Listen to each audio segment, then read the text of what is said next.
Hi all, and welcome to From Russia with Love Part 4. Walk like an Egyptian indeed. Except who are the Egyptians?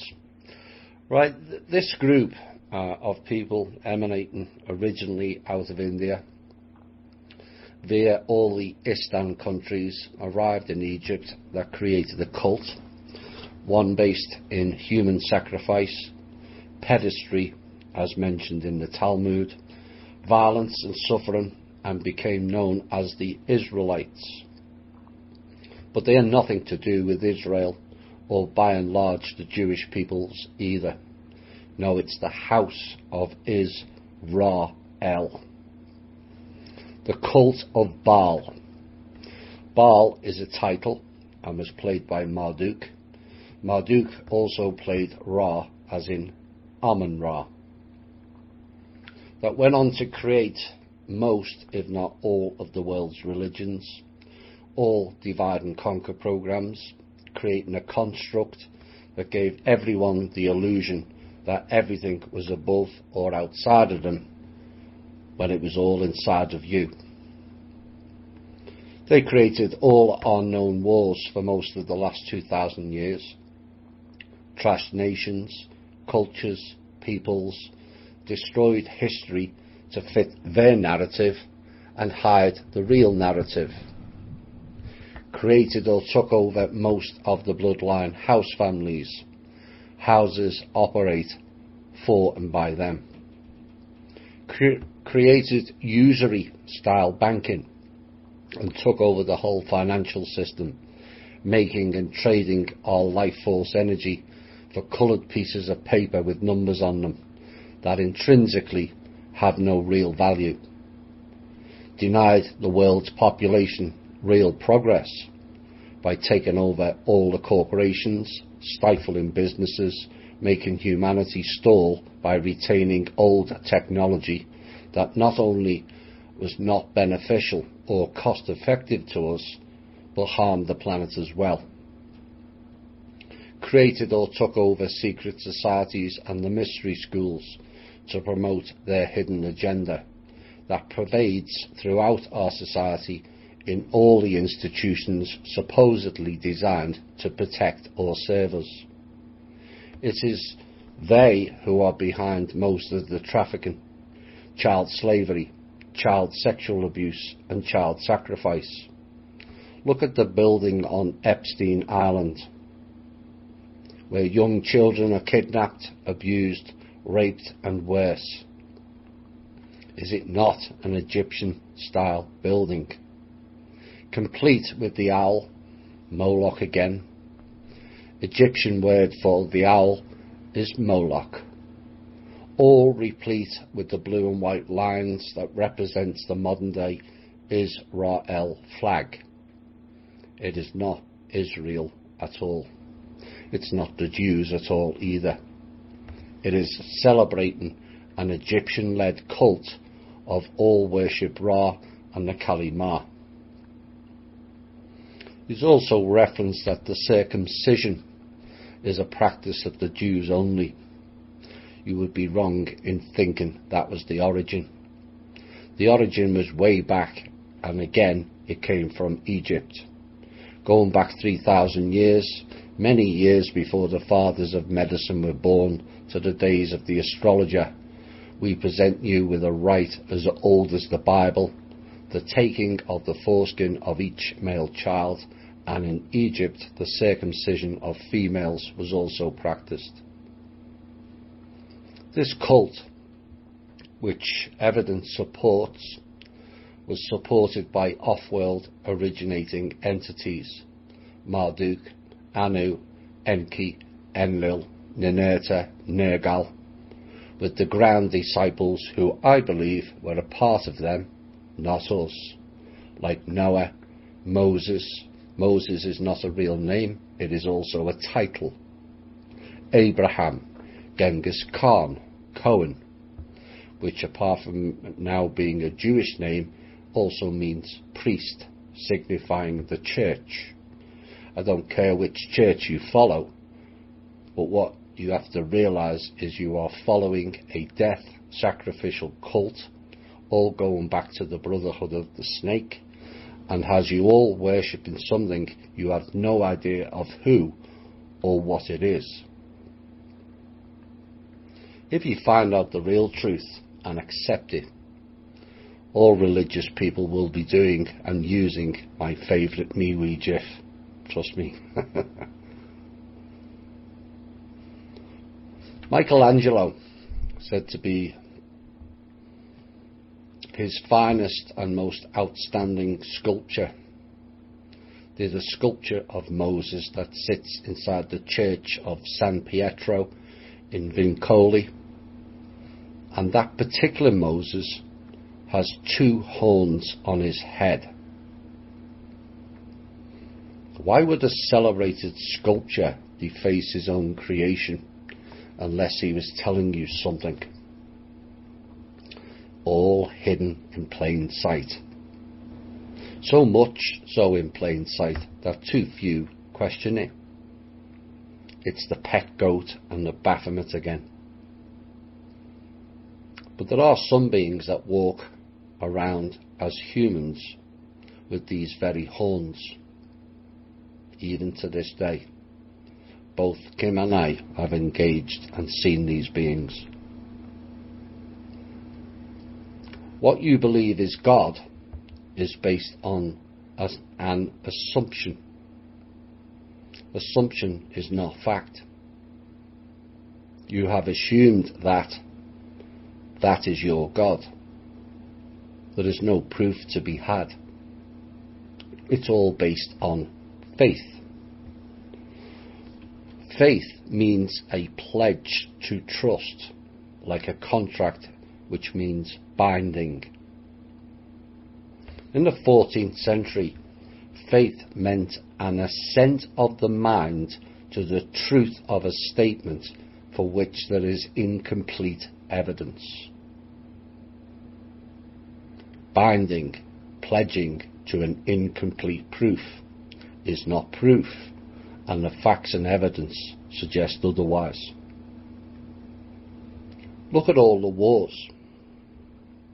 My God is better than your God. Really? How is the supposed creator of this universe operating in that divisive manner? Think about it.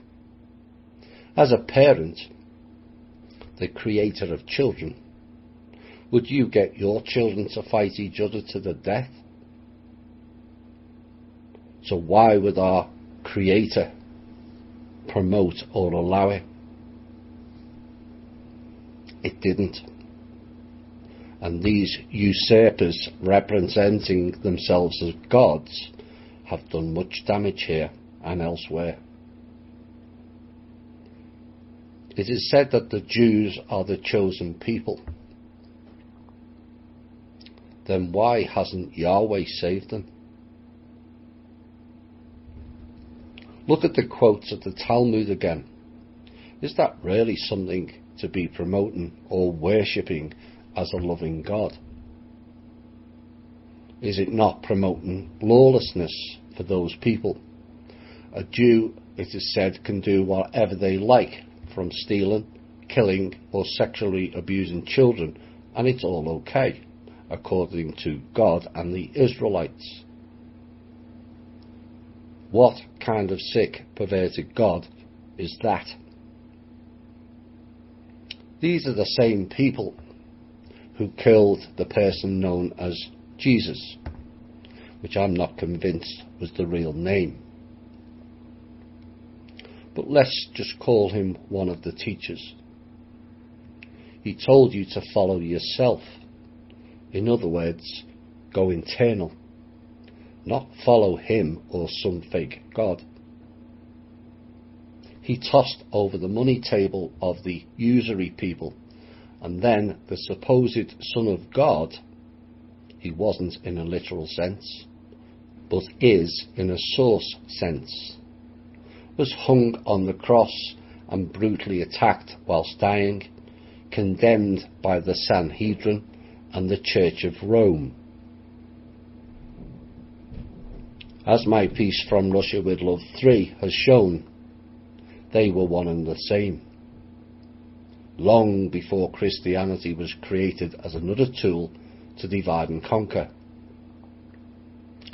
Newsflash, Jesus was not a Christian. It began after Jesus, in the 1st century AD, as a Jewish sect in Judea. Look it up yourself. But quickly spread throughout the Roman Empire. Again, which supports what was in the last show, these are all the same cult. Looking for further evidence to back up modern religion and the Catholics in one in particular is linked with these same ritual sacrifice vampiric demons. What did they drink at the ritual festivals? They drank wine at the slaughter festivals in both Solomon and Herod temples. And the Catholic Church Mass, they drink what? Wine. Symbolically, they tell you of drinking the blood of Christ. Since when did we all become Count Draculas? These elitists often drink the blood of young children for their life longevity, and is linked with the global scandal of adrenochrome use, a practice again that ends up with the sacrifice of a child, not one, but hundreds of thousands each year.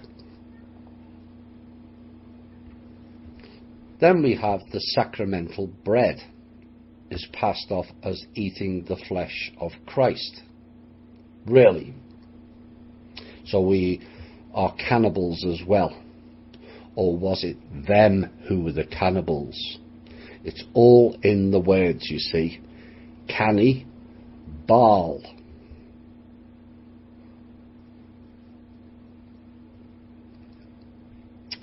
Come the 7th century BCE, Josiah, king of Judah, spearheaded a profound religious reformation that included centralizing ritual sacrifice in Jerusalem and destroying the competing sites.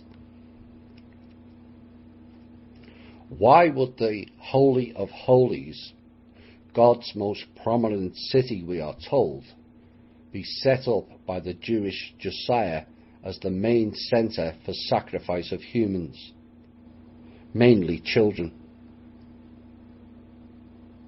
Please think logically here. Is that an example of a real God? What type of God sacrifices their own creation for entertainment? Lots of people follow and worship Donald Trump, for example.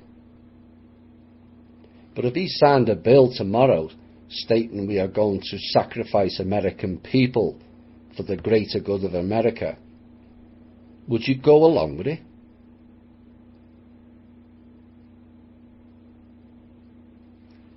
Think, people, and I mean really think. This is beyond unsane practices and thought processes, and goes against all morals and principles humanity should abide by.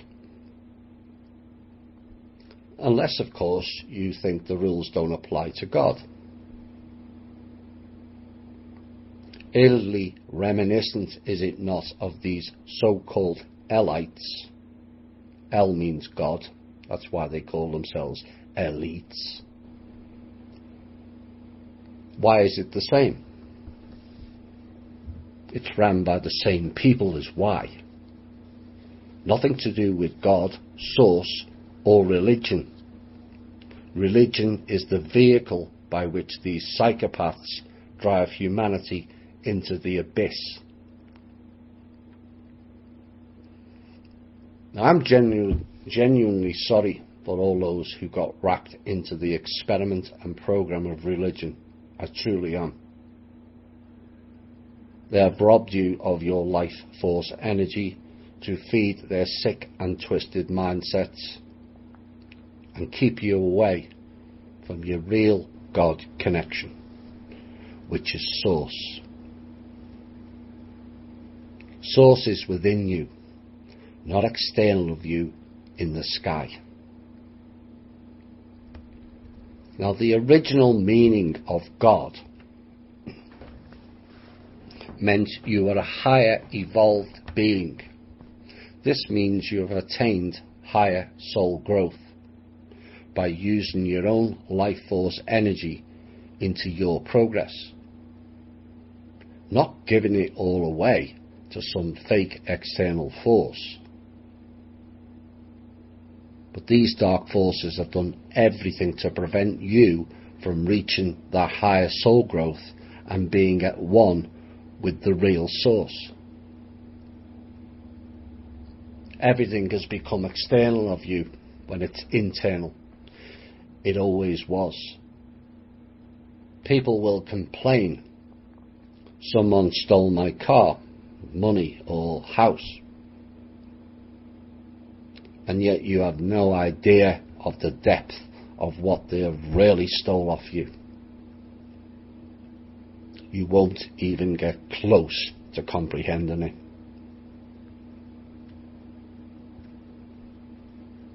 I will repeat again.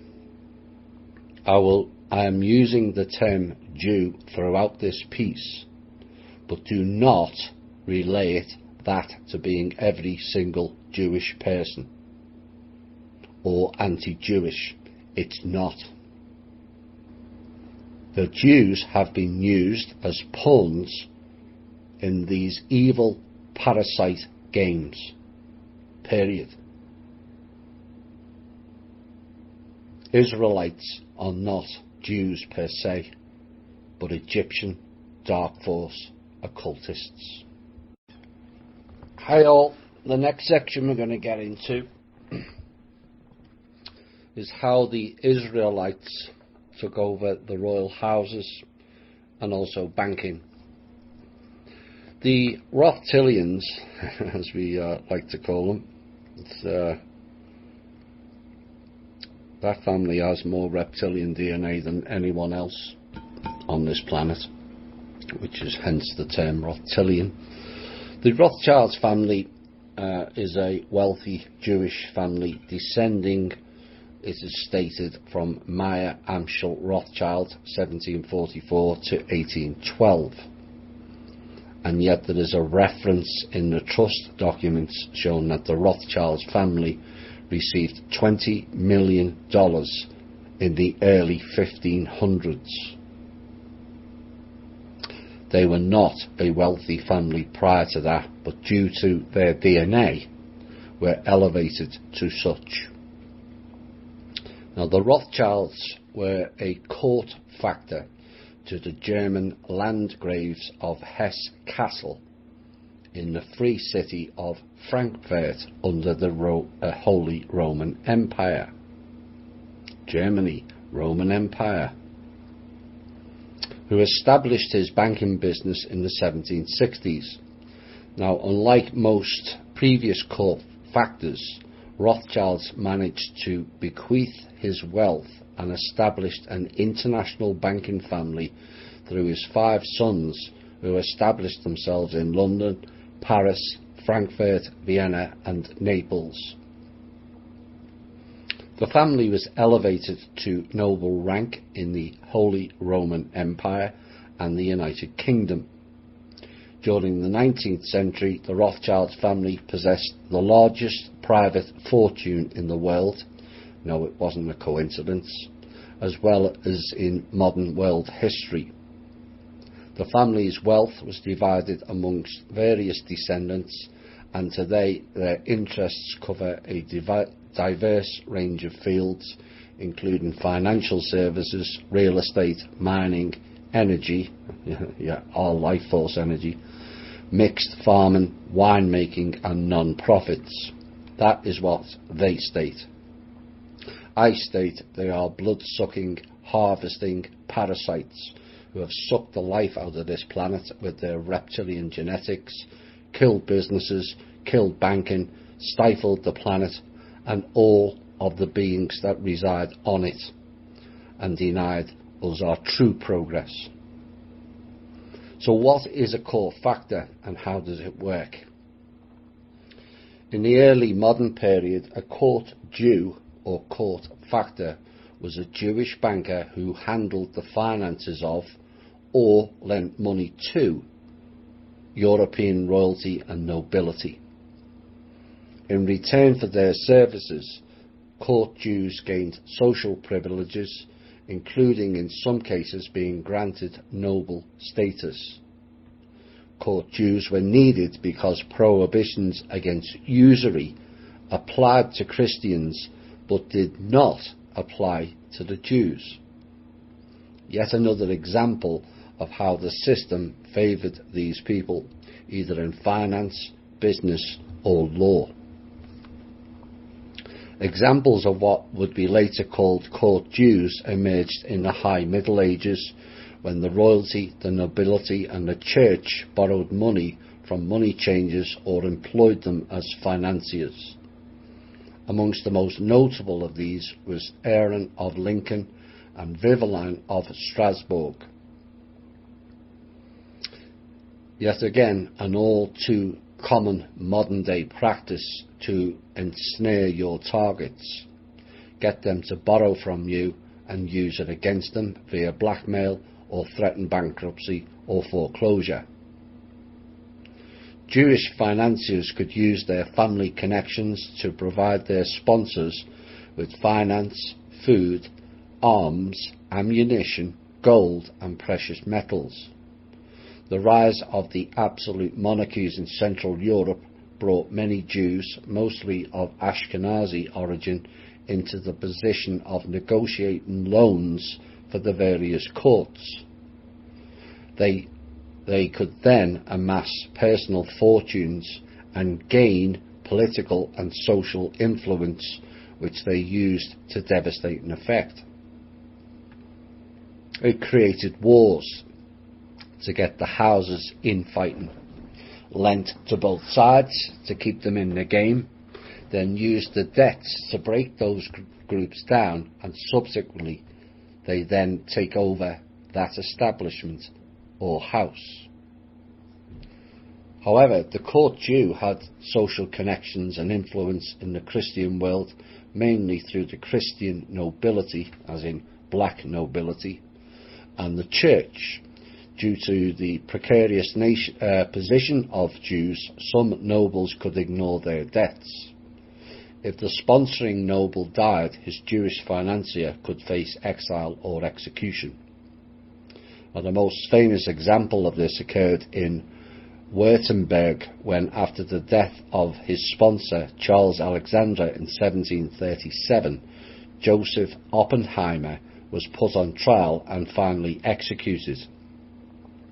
In an effort to avoid such fate, some court bankers in the late 18th century, such as Samuel Bleichroder, Meyer Anschel Rothschild or Aaron Elias Seligman, successfully detached their businesses from these courts and established what eventually developed into fully fledged banks.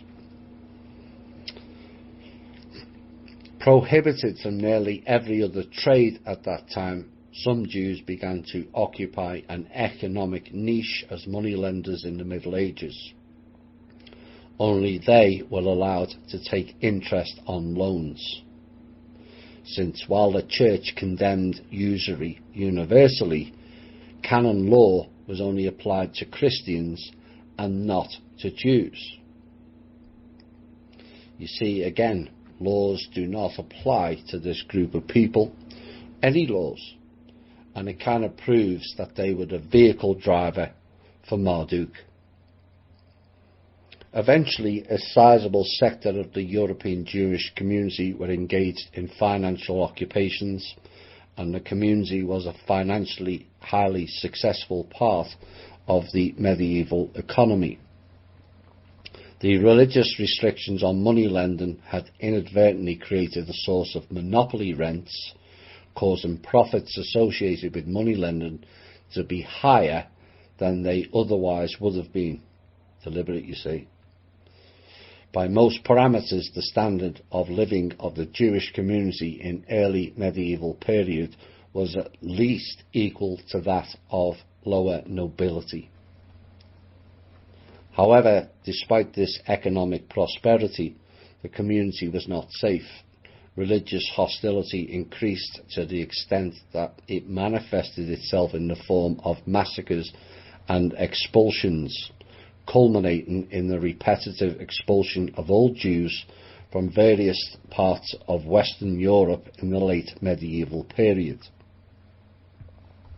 Yes, and it explains why they have been thrown out of 106 countries in the last 2,000 years.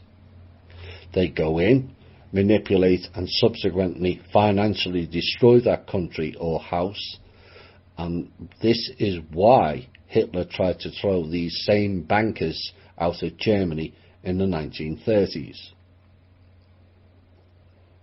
Although the phenomenon of court Jewry did not occur until the early 17th century, examples of what would be later called court Jews can be found earlier in Jewish moneylenders who accumulated enough capital to finance the royalty and also the nobility. At the dawn of mercantilism, while most Sephardic Jews were primarily active in the West in maritime and colonial trade, the Ashkenazi Jews were in the service to the emperor and princes, tended towards domestic trade. Active in maritime and colonial trade was the key in that piece. The Rothschild family was one of the controller families of the East India Company, which, contrary to popular belief, was a Dutch, not a British creation by at least 60 years. Let's look at some of the facts of where they are involved in colonial trade, taken from the Jewish Encyclopedia itself, of who ran the slavery ships and who really owned them.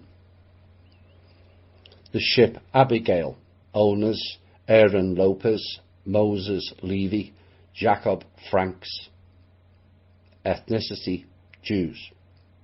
The ship Crown, owners Isaac Levy, Nathan Simpson, ethnicity Jews. Ship Nassau, owners Moses Levy, ethnicity Jew. Ship Four Sisters, owner Moses Levy, ethnicity Jew. Ship Anna and Alita, owners Justice Bosch and John Abrams, ethnicity Jews. Ship Prudent Betty, owners Henry Kruger and Jacob Phoenix, ethnicity Jews. Ship Hester, owners Mordecai and David Gomez, ethnicity Jews. Ship Elizabeth, owners Mordecai and David Gomez again, ethnicity Jews. Ship Antigua, owners Nathan Marston and Abraham Lyle, ethnicity Jews. Ship Betsy, owners William DeWolf, ethnicity Jew. Ship Polly, owners James DeWolf, ethnicity Jew. Ship White Horse, owners Jan de Svets, ethnicity Jew. Ship Expedition, owners John and Jacob Roosevelt, ethnicity Jews. Ship Charlotte, owners Moses and Sam Levy and Jacob Franks, ethnicity Jews. And finally, Ship Karakoa, owners Moses and Sam Levy, ethnicity Jews. Oops. This is taken from the Jewish Encyclopedia. Quote, "The cotton plantations in many parts of the South, America, were wholly in the hands of the Jews, and as a consequence slavery found its advocate amongst them. In fact, in Brazil, they said on a Jewish holiday no slaves could be bought or sold because it was a holy day." So what does that tell you about slavery in Brazil? Louis Farrakhan, quoting from and about the books Jews Selling Blacks and the Jewish Encyclopedia itself. Holland, of course, took over New Amsterdam, now known as New York. They also took over Ireland, House of Orange, and Britain, same group, House of Orange. New Zealand, India, Polynesian Islands and Caribbean, with much slaughter upon their arrival. Of course, Holland plays a role in the current control system in Europe, Brussels, and subsequently Belgium. It's actually a region of Holland, and all repackaged to hide the real controllers. It's time we burn the houses down. After accomplishing the taking over of the church, the houses and nobility, then came the programs to eliminate more people. This next topic will cover that. It's called eugenics, false white supremacy, New Age programs, and covering up the Kalimar movement in America. Margaret Sanger and Planned Parenthood. Planned Parenthood is not a modern day thing and has its roots that go way back into the 1880s. This piece and the follow-up will show where it all started.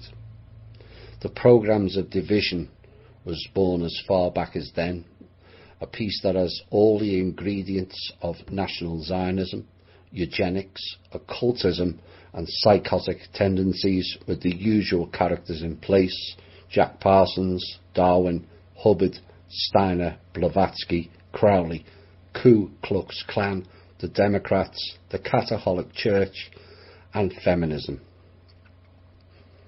All of it rolled into one giant future population reduction program. You may think they were all separate. Reality is they're not. Sanger was born in Ireland and an advocate for women's rights, but also a strong advocate for birth control, which at the time was banned in America, until hers and others' work overturned it. Sanger was arrested at least 8 times for expressing her views during an era in which speaking publicly about contraception was illegal, early 1900s. Anthony Comstock, a grocery clerk and a leader in the Purity movement. Purity movement is another name for eugenics. Comstock successfully lobbied for the passage of the 1873 Comstock Act, a federal law prohibiting mailing of any article or thing designed or intended for the prevention of conception or procuring of abortion, as well as any form of contraceptive information. This was to counteract the free love movement that was prevalent at that time. And you all thought the hippie movement of the 1960s was the first public attempt at that. Clearly not. History always repeats itself. The hippie movement of the 1870s then created the counteract movement of the 1880s and the new religion program called the New Age, which was later rolled out after 2 world wars, and a population reductionism program. It was the 1930s before the banning of materials linked to contraception was partially overturned, and 1957 before it was fully overturned. Now, this woman had serious backing from somewhere, as nowhere in her records show where her funds came from in the early days for travel globally. Based predictably in New York, she travelled to, predictably, a Dutch birth control clinic in 1915. Later, funding became available, and what followed was followed by trips to China, Korea and Japan in the mid-1920s, plus the cost of setting up the first clinic in 1923. So you had the clinics and 3 trips to Asia, which were then all funded heavily by the Rockefellers. After World War II, the birth control movement had accomplished its goal of making birth control legal. Having killed loads of people in the 2 wars, they wanted to control more. And advocacy for reproductive rights began to focus on abortion, public funding and insurance coverage. Birth control advocacy organisations around the world also began to collaborate.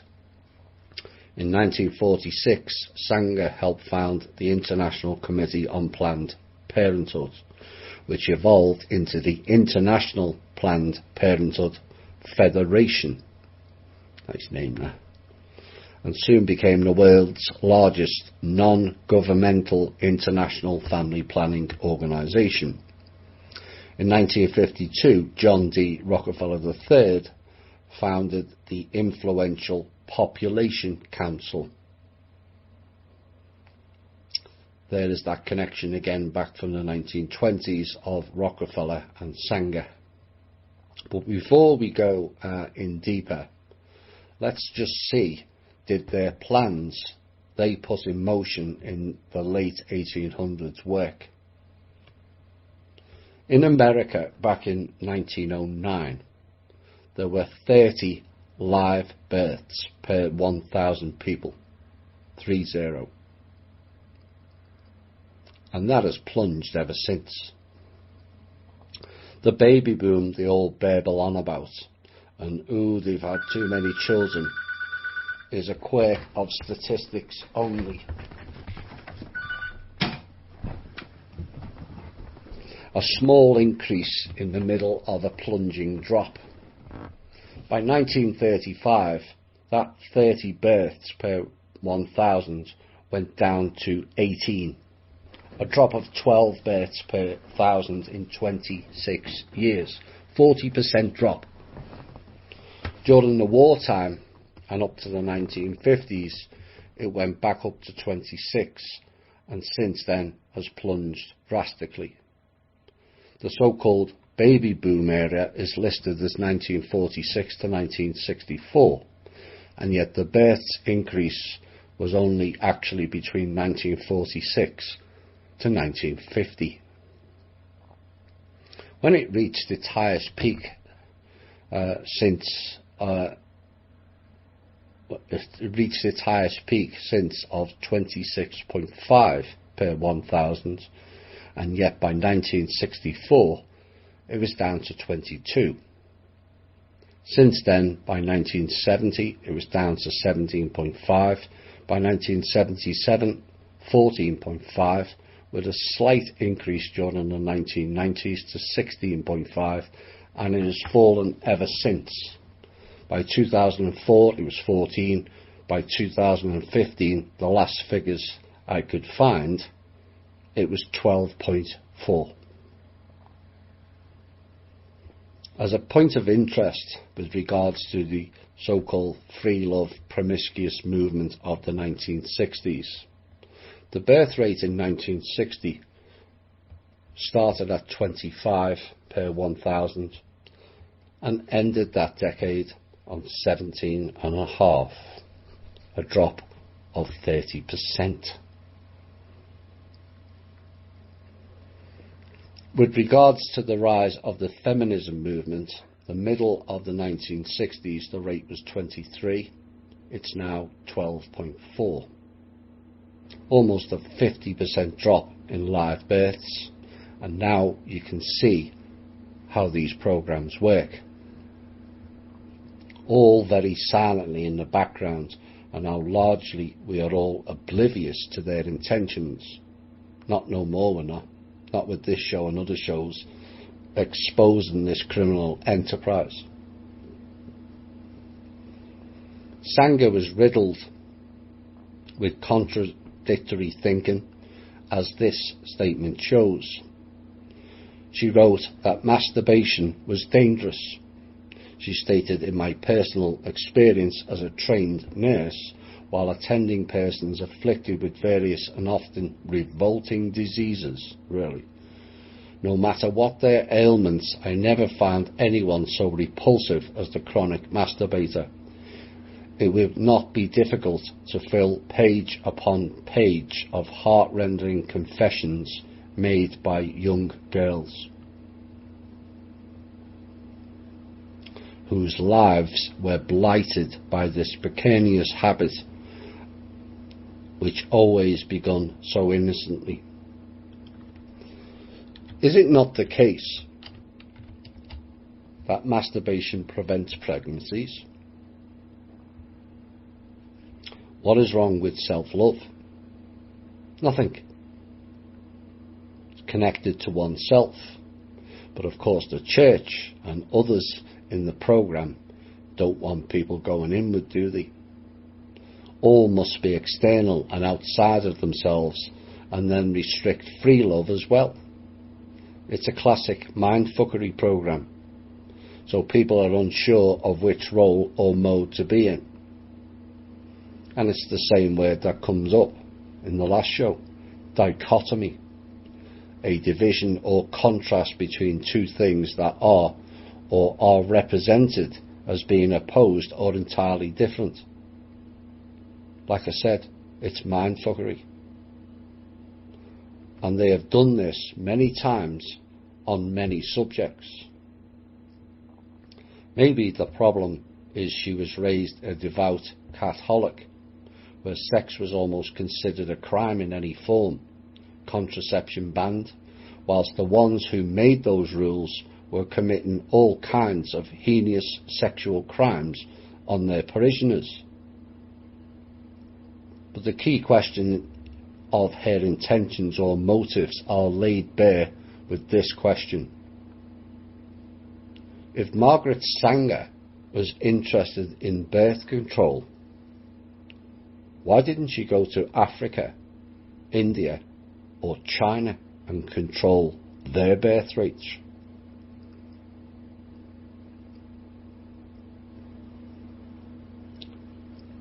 It seems, does it not, she was only intent on controlling birth rates in the predominantly white Western world. The reasons why, and supporting that statement, will become clear. So she advocated for women's rights and women's rights to have sex without the burden of pregnancy responsibility, and was supportive of homosexuality and was declared a non-racist. All sounds very good to me, but her statements said otherwise, and was highly controversial and contradictory in equal measure, as you will hear. These comments started off in 1918 and went through to 1957, so it's not just an off-the-wall comment. We all make at times. Quote, all of our problems are the result of overbreeding amongst the working class. Knowledge of birth control is essentially moral. Its general, though prudent, practice must lead to a higher individuality and ultimately a cleaner race. Next one. No more children should be born when the parents, though healthy themselves, find that their children are physically or mentally defective. Next one. Eugenics without birth control seems to us a house built upon the sands. It is at the mercy of the rising stream of the unfit. Right there, eugenics, said it herself. The most merciful thing that the large family does to one of its infant members is to kill it.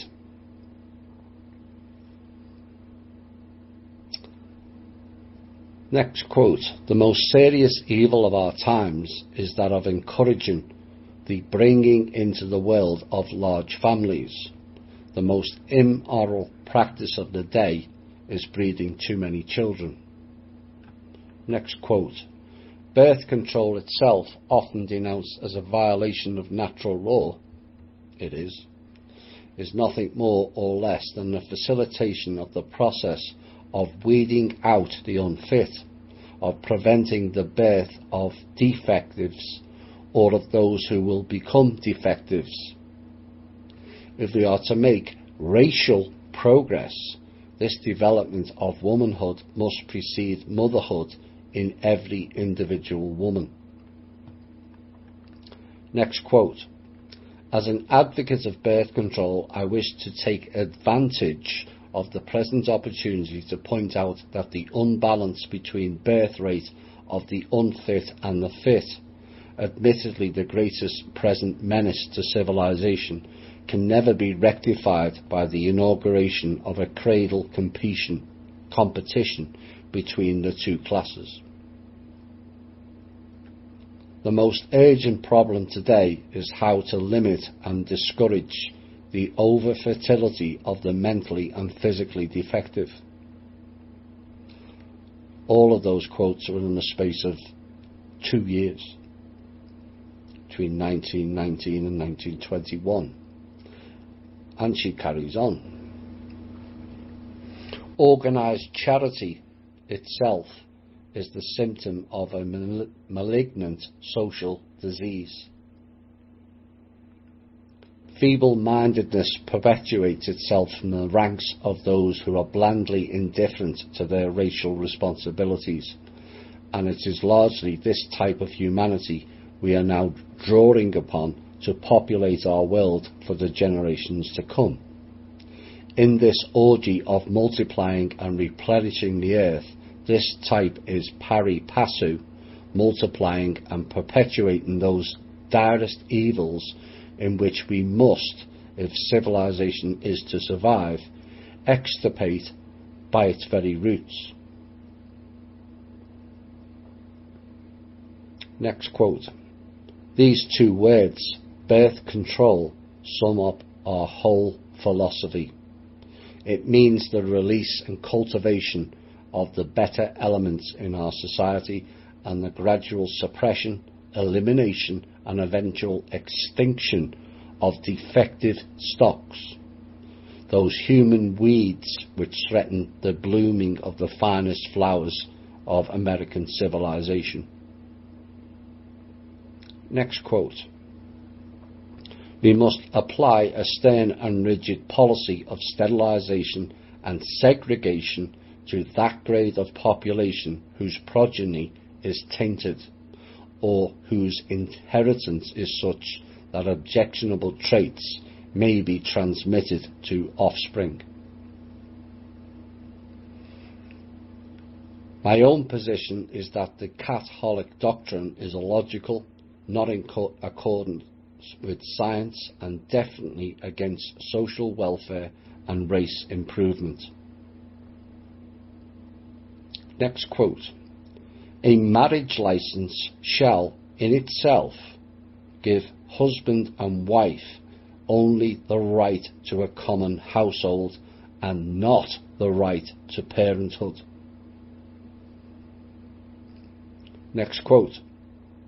No woman shall have the legal right to bear a child, and no man shall have the right to become a father without a permit for parenthood. Next quote. Permits for parenthood should be issued upon application by city, county or state authorities to married couples, providing they are financially able to support the expected child, have the qualifications needed for a proper rearing of the child, have no transmissible diseases, and on the woman's part, no medical indication that maternity is likely to result in death or permanent injury to health. Next quote, still on the same subject. No permit for parenthood shall be valid for more than one birth. All very Chinese, that.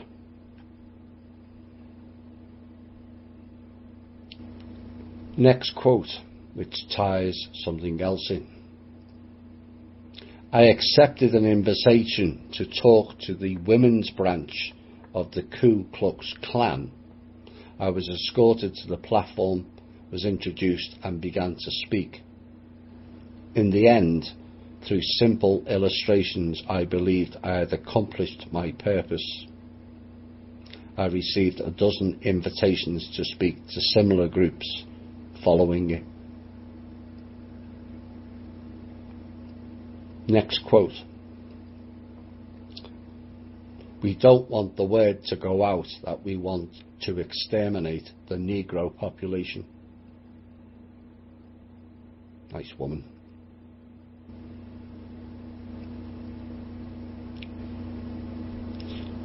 Next quote. But for my view, I believe there should be no more babies. Interview with John Parsons, 1947. And the final one. I think the greatest sin in the world is bringing children into the world that have disease from their parents, that have no chance in the world to be a human being practically. Delinquents, prisoners of all sorts of things, just marked when they are born. That to me is the greatest sin that people can and will commit. As you can all hear, it's contradictory. Not interested in the child or children, just eliminating people. That last piece and part of this next piece have been in some of the Thursday shows, but this is about tying it all in. And that is a classic programme doublespeak you've just listened to. The sleight of hand tactic used often in the alt media, mainstream media, whereby they start off with a programme that on the face of it looks to deliver good things for the people, but it hides behind the mask of a programme with some real dark intentions. The classic example of this is the New Age movement, which funny enough started with some of the same people mentioned at the beginning of this piece. New Age was an alternative religious programme, all prepared back in the 1880s for when the public started to walk away from organised religion. They knew it was coming. We never. All love and light and lovey-dovey, but with a twist behind it. Oblivious to many, it was another organised trap set for the many. Sleepwalking into training camps of mind control, better known as Waldorf Steiner schools. You all go into the woods, hold hands and sing Kumbaya, which was written in the 1920s, funny enough. Coincidence? No. Kumbaya, my lord. Oh dear, a calling song for Anu. Come here, my Anu, that song means, invoking the master to come here and reign over us. Kumbaya is a word magic spell song. Oops. Whilst people are off in the woods singing Kumbaya, they carried on with their sinister programmes The classic distraction program, where people think they are bucking the system and are obliviously sleepwalking into a new program of their making. So Sangha was one of several programs ran from the 1880s through 1920s, which set the stage for their future and our modern day programs.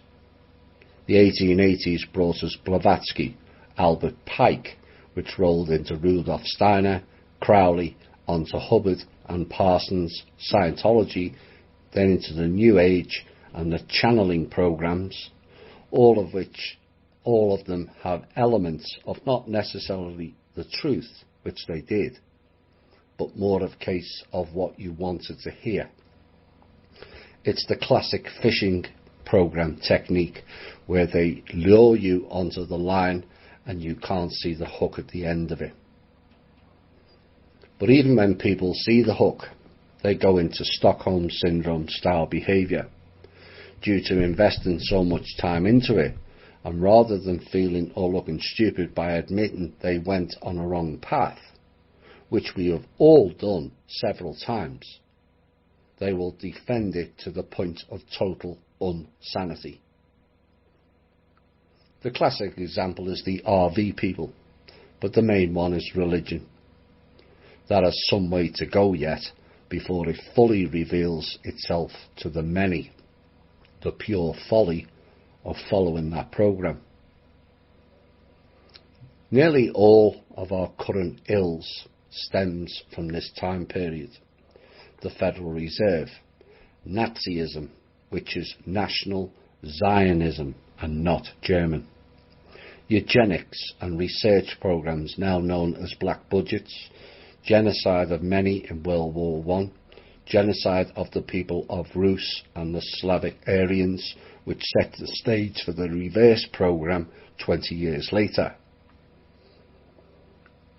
with the Nazis and their white-only Aryan race seeding the population against the white program. It was never totally about the Aryan race and white only. It was a reverse psychology program to get the public to hate all things white, and then at a later date link it with the Aryan program and proverbially kill two birds with the one stone. An example of this is Black Lives Matter. Of course their lives matter, but they fail to see it is another program. All lives matter. The Aryan program was sowing the seeds for a future program. Get everyone against the idea of white only, which was never the case, as that is Nazi propaganda.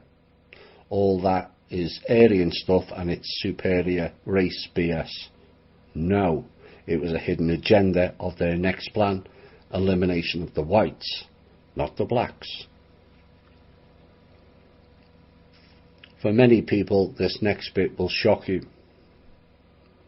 In the 1920s, white peoples were 30+% of the world's population. That is now down to 12%. 2/3 of the white people's demographics gone in under 100 years. Think about that for a second. 2/3 of one species gone. Yet where is the Save the Whites program? White Lives Matter, Save the Whites charities, or public concerns of how to protect the whites? There is none. Why? Quite simple. They are trying to erase that group. They've been doing it for 110,000 years. Like the Kali Ma, trying to subjugate the Aryans, then followed the Greeks, Romans, Mongolians, Nazis, and the latest group, the US military and NATO, both of whom are owned by the Rothschilds.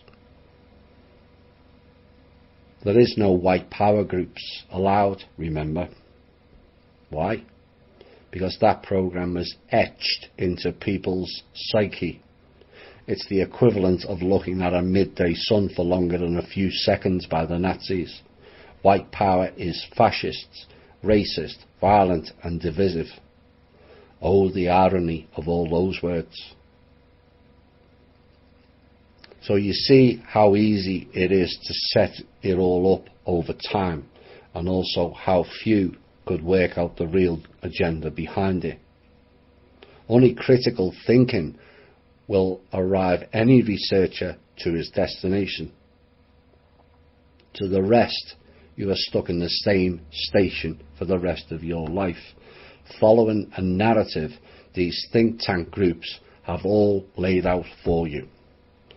They plant the seeds, but it is we who grows them by blindly following their script and plans. And we have to stop doing that and reverse the course, thinking and narrative. People will ask, why eliminate the whites? The common sense answer is the whites are their biggest threat. One could argue that we are the most creative and of a higher intelligence level. That's not said to denigrate other colours, but many of the creative ideas, not necessarily the delivery of those ideas, sadly in most cases coloured slavery was used for that, have all come from the white race. I was sent a short video of a black man called Cobus Durst from South Africa, warning Zimbabwe not to follow South Africa's decline since the removal of the whites. He painfully and sadly was laying out the truth of how the black African peoples are unable to build or maintain roads, manage or maintain farmland, and they are unable to produce food on their own. I applaud his honesty. The same thing happened in Zimbabwe in the 1990s. The blacks were granted their land back, and rather than working the lands, they butchered the white farmers, destroyed all the farmhouses, crops and machinery, and within 12 months they were all starving. They need to be taught how to be self-sufficient on a mass scale, not just a tiny village, where they all prosper. And if that requires bringing in whites, yellow, red or brown people, then so be it. We need to help them, not rape and harvest them for their resources. We all have things to teach each other, so let's teach, not fight. Now some people will say, well, the whites have stolen everything in Africa, and on the surface that appears correct. But look deeper, and I will argue, no.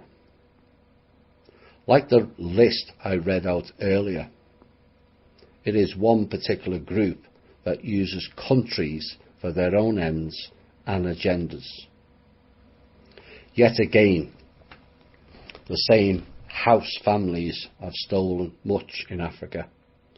The De Beers was started by Cecil Rhodes, a man so arrogant he created a whole country in his name, Rhodesia, now known as Zimbabwe. Rhodes was funded by Alfred Bayet, a Jewish German, who was also funded by the Rothschilds, along with the American financier, no surprise, J.P. Morgan, back in the 1800s. Same people, again, is it not? In South Africa, there is the Boers, also known as the Afrikaans. They took over most of the land there and settled between 1652 and 1795 by that same group again mentioned earlier, the Dutch East Indies Company, ran by the Rothschilds and the House of Orange. They all settled into the region in Africa and called it the Orange Free State. Why that name? The House of Oranges. Why?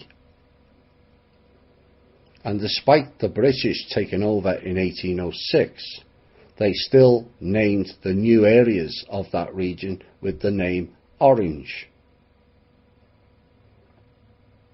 Two faces presenting a front whilst hiding behind them is one mask.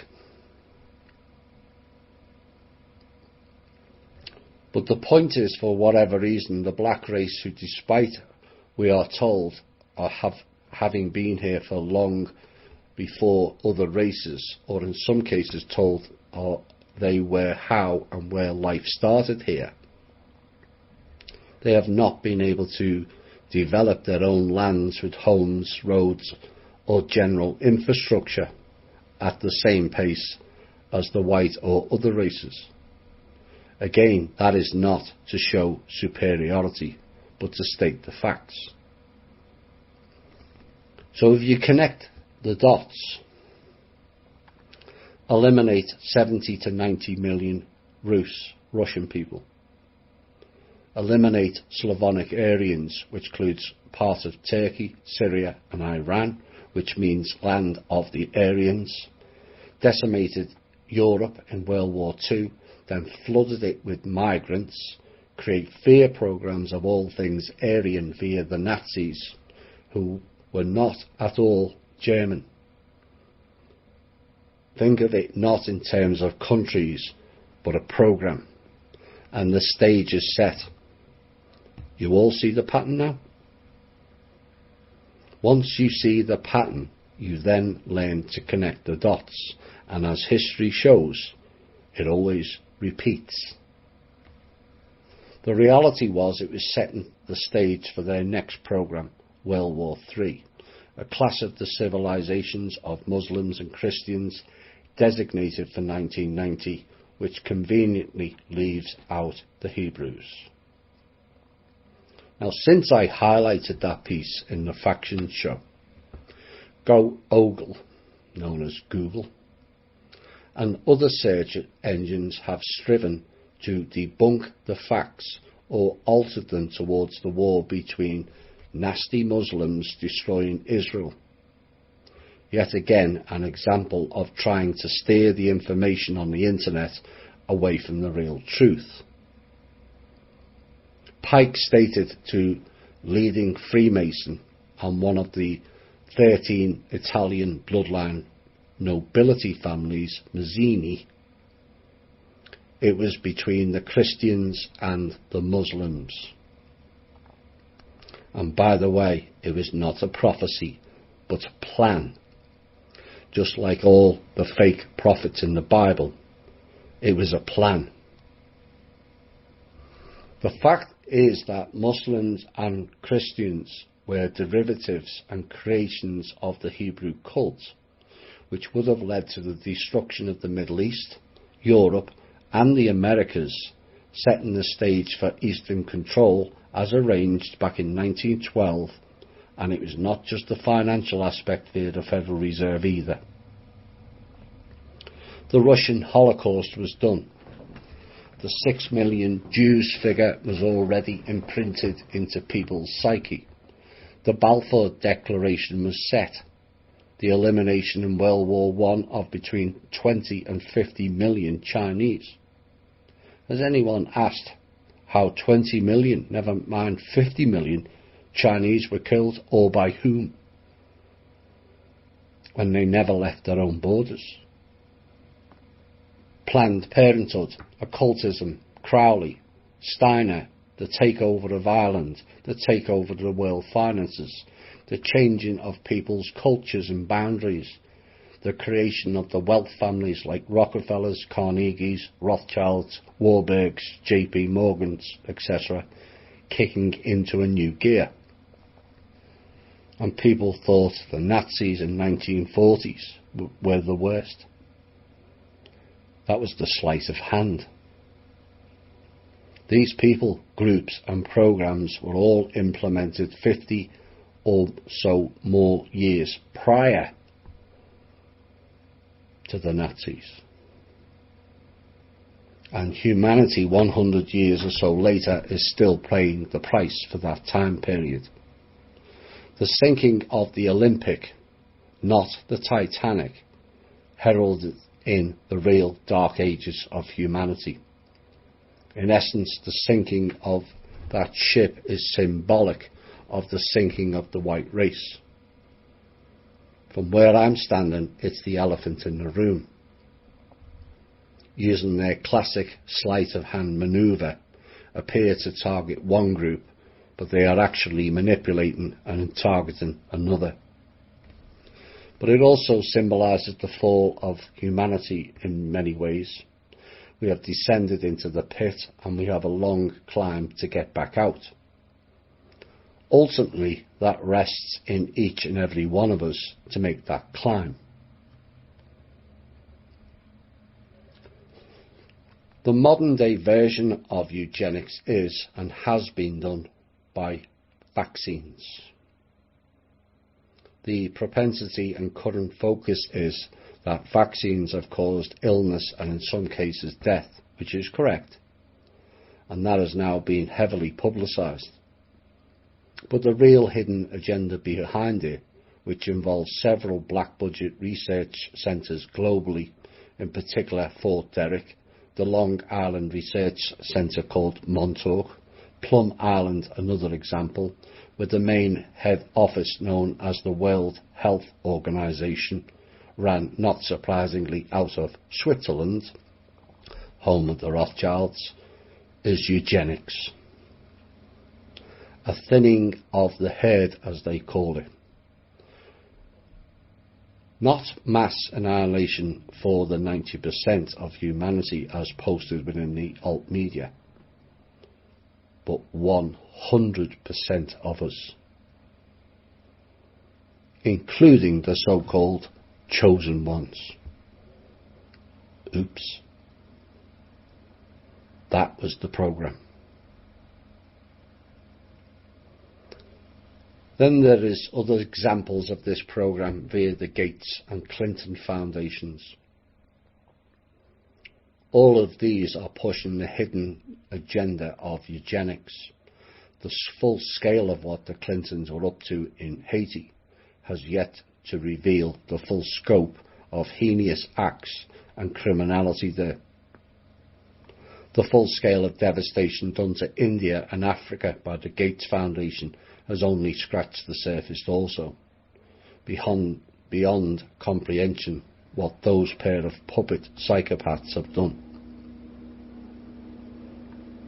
Bill Gates told all who wanted to hear he was doing a population reduction program, did he not? But where was the universal outrage to that statement? Now, some people will have great difficulty grasping these programs and agendas that are so dark and heinous it is beyond the comprehension that people will do this to others. Those people are badly mistaken thinking that way. Here is an example in their own words that trot out from time to time. They do tell us what they're doing for those that see and hear on a different level. As an addition to these pieces, the overtaking and elimination of the whites, here is a piece by a Jewish person named Israel Cohen. Yes, that name again. Said back in 1912, again during a time period I've recently mentioned. Quote, "We must realise that our party's most powerful weapon is racial tensions. By propounding into the consciousness of the dark races that for centuries they have been oppressed by whites, we can mould them into the programme of the Communist Party. We will invest to instill in the whites a guilt complex over their exploitation of the Negroes. We will aid the Negroes to rise in prominence in every walk of life, in the professions and in the world of sports and entertainment. With this prestige, the Negro will be able to intermarry with the whites and begin a process which will deliver America to our cause." Unquote. All in your face. Breaking this down confirms all that I wrote about in the series From Russia with Love 1.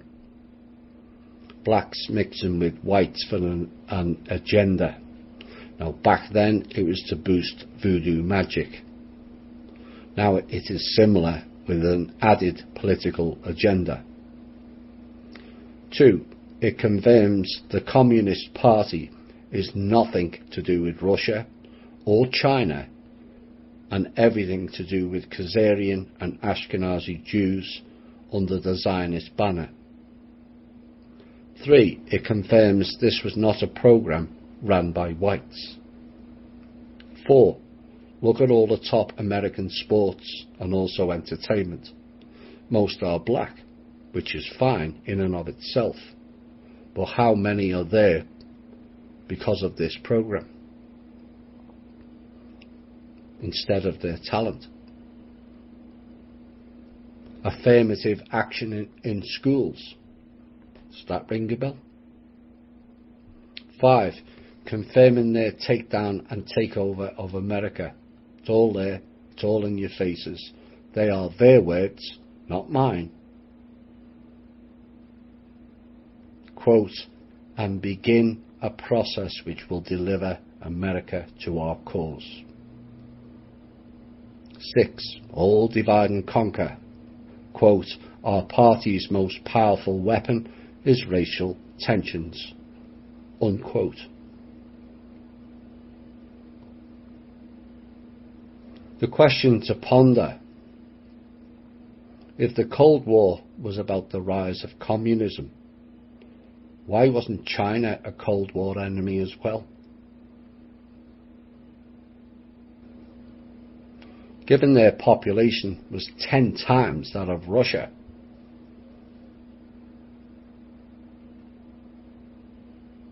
why not China? One of life's great mysteries, it seems, or the real truth is, the Cold War was all BS. This piece should alarm all white people of what the powers that were has done to them, and yet blamed us all for the death and destruction the Egyptian cult created. They have played us all, but more so the whites over the past 120 years, as the figures show. We're going to have a music break. Reminder should be on white people's tongues. What's going on? What's going on indeed? The next topic, chapter of this part 4, is setting the stage for the takeover of America. Let's look at what Albert Pike wrote in 1888 and see if it all tallies. Pike predicted the Tsars of Russia would fall during a first great conflict, that Nazism would be destroyed while communism would rise during a second great conflict, and that the Zionists would battle Islamic leaders in a third and final great conflict, during which they would mutually destroy each other. After this apocalyptic last battle, the survivors would receive the true light through the universal manifestation of the pure doctrine of Lucifer. His words, not mine. Two things of misdirecting that piece. Nazism is Zionism. And no, the Zionists were not due to take on the Islamic groups, but the Christians. The Zionist narrative was added in later by Google and other search engines to cause confusion. The original stated the Muslims and the Christians. World War III. Which group gains if the Muslims and Christians wipe each other out in a World War III? The so-called chosen ones. And before any half-witted retard thinks of shouting racist or anti-Semitic, think again. They're using blacks, Muslims and Jews here in a programme that those people are totally unaware of, and one in which they did not consent to. In essence, they're pawns in their insidious game. So how did they do it? Simple. They took over the media and launched propaganda. First the newspapers, then radio, then television, and finally cable and onto the internet. Here is a quote by the same guy who directly or indirectly introduced dumbing down education in America. For those who are new, the term education means the training of animals. Oops. And which religious book declares all peoples accept them as animals? The Talmud. This is what Henry Ford said back in 1920. Quote, controlling the world's sources of news, Jews can always prepare the minds of the people for their next moves. The greatest exposure has yet to be made is the way the news is manufactured and the way in which the minds of whole nations is moulded for a purpose. When the powerful Jew is at last traced and his hand revealed, then comes the ready cry of persecution, and it echoes through the world's press. The real causes of persecution, which is the oppression of the peoples by the financial practices of the Jews, are never given publicity. Unquote. So there was Henry Ford, near 100 years ago, telling you that the news is fake. Oh my. And people thought it was this century. No, right from the beginning, CBS. And the quote, how they mould whole nations into a belief system they created, how the world has been financially hijacked by these Khazarian, Zionist, Egyptian, raw, cult-led psychopaths operating for and by the Talmud, in which all peoples not abiding by that book are essentially a piece of shit under their shoes. Not my thoughts, their words in that book. He also mentioned the persecution tactic 25 years before the Holocaust. The etymology of the word Holocaust means sacrifice by fire or burnt offering, which came from the Solomon and Herod temples. For those that don't know, the term Holocaust did not come into the public realm until 1957. These people are the human embodiment, and in fact, some cases not, from the Draco and Anunnaki line. Both are known as the Chosen Ones. Both operate under the divide and conquer rule, and both operate in sleight of hand and hidden realms.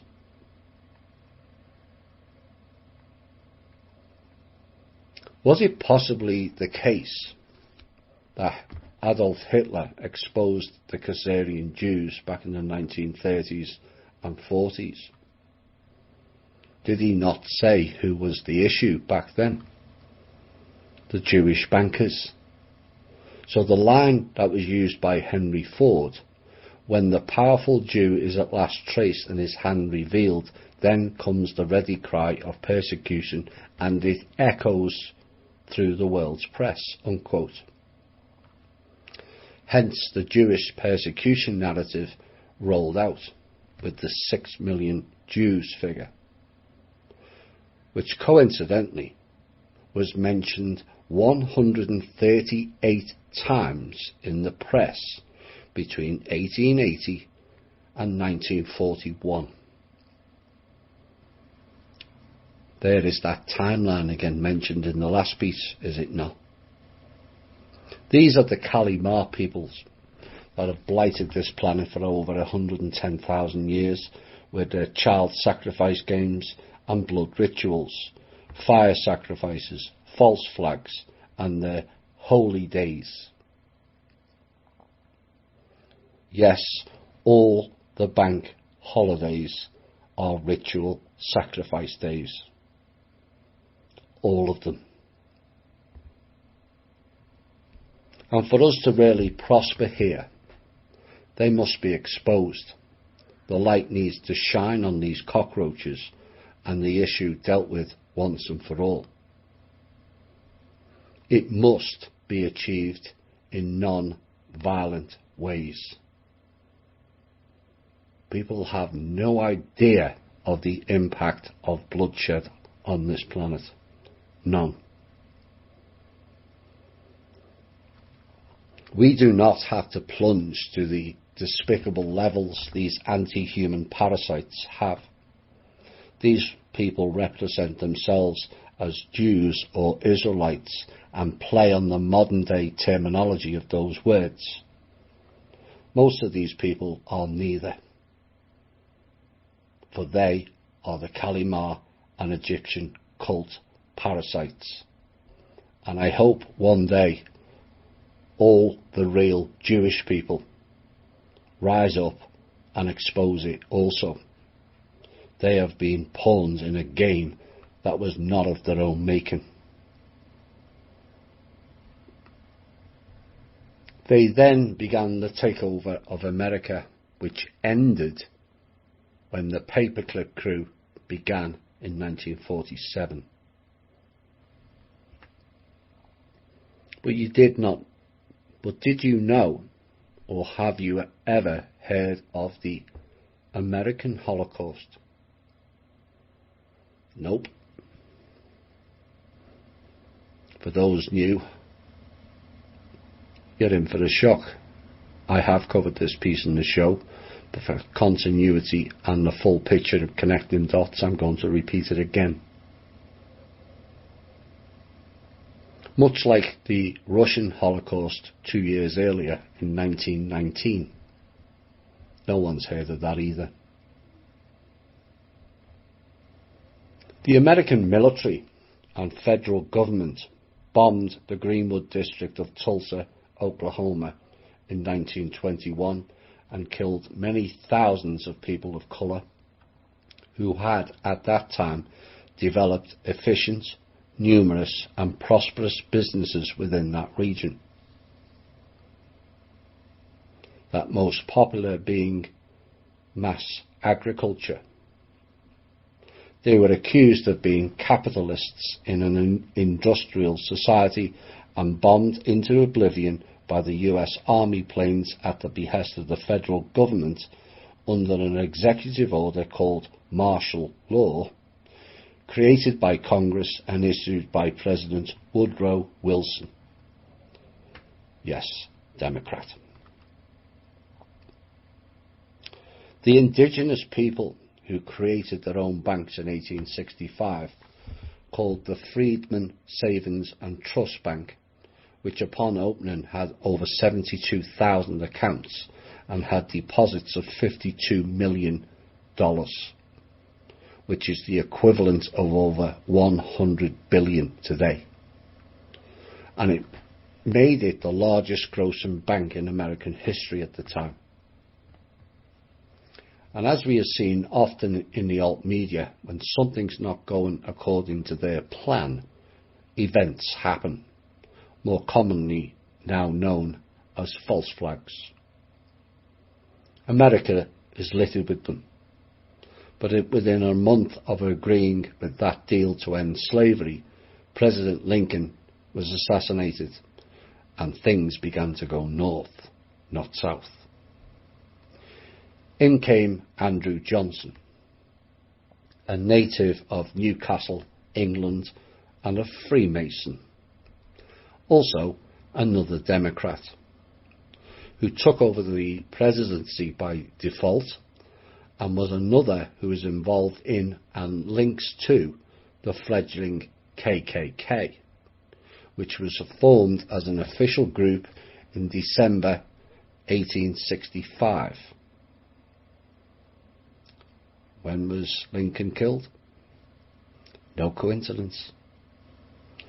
And the more lesser known group known as the Night Riders, 1 week later on New Year's Day 1866.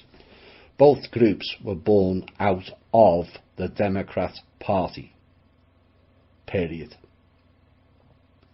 Their symbols on their subsequent flags, like Antifa, are exactly the same, as was the earlier named National Socialist Party, but were actually called the Social Democratic Party, but later became known as the Nazi Party in Germany. Oops.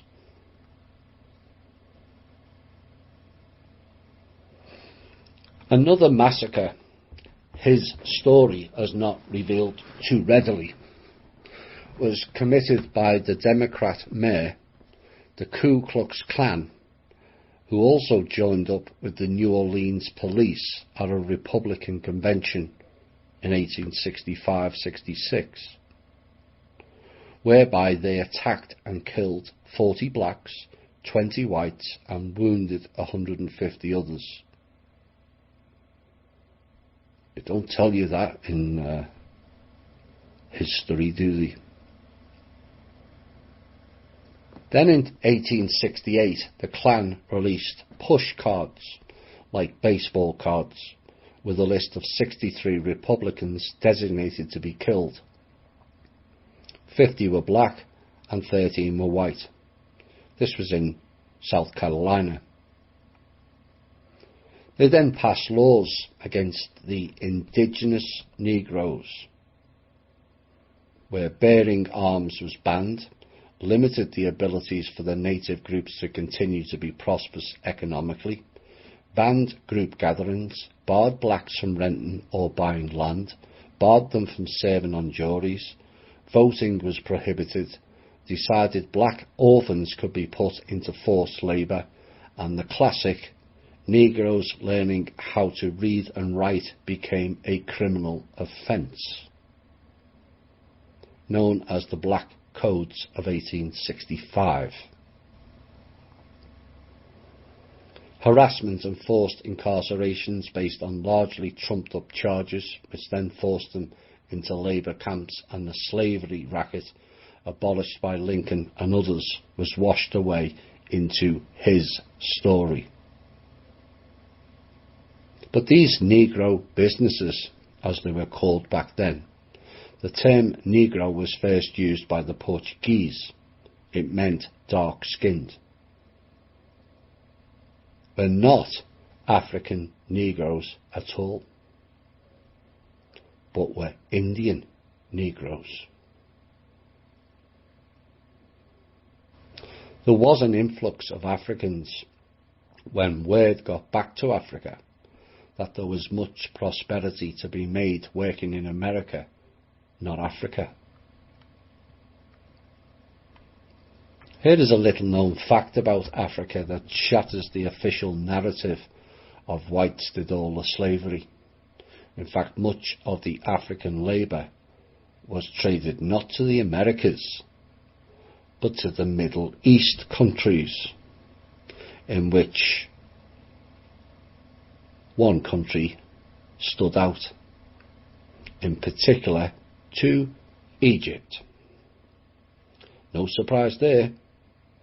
And it was all done by the East African Slave Trade Group, who were trading slavery of their own people long before the Europeans arrived.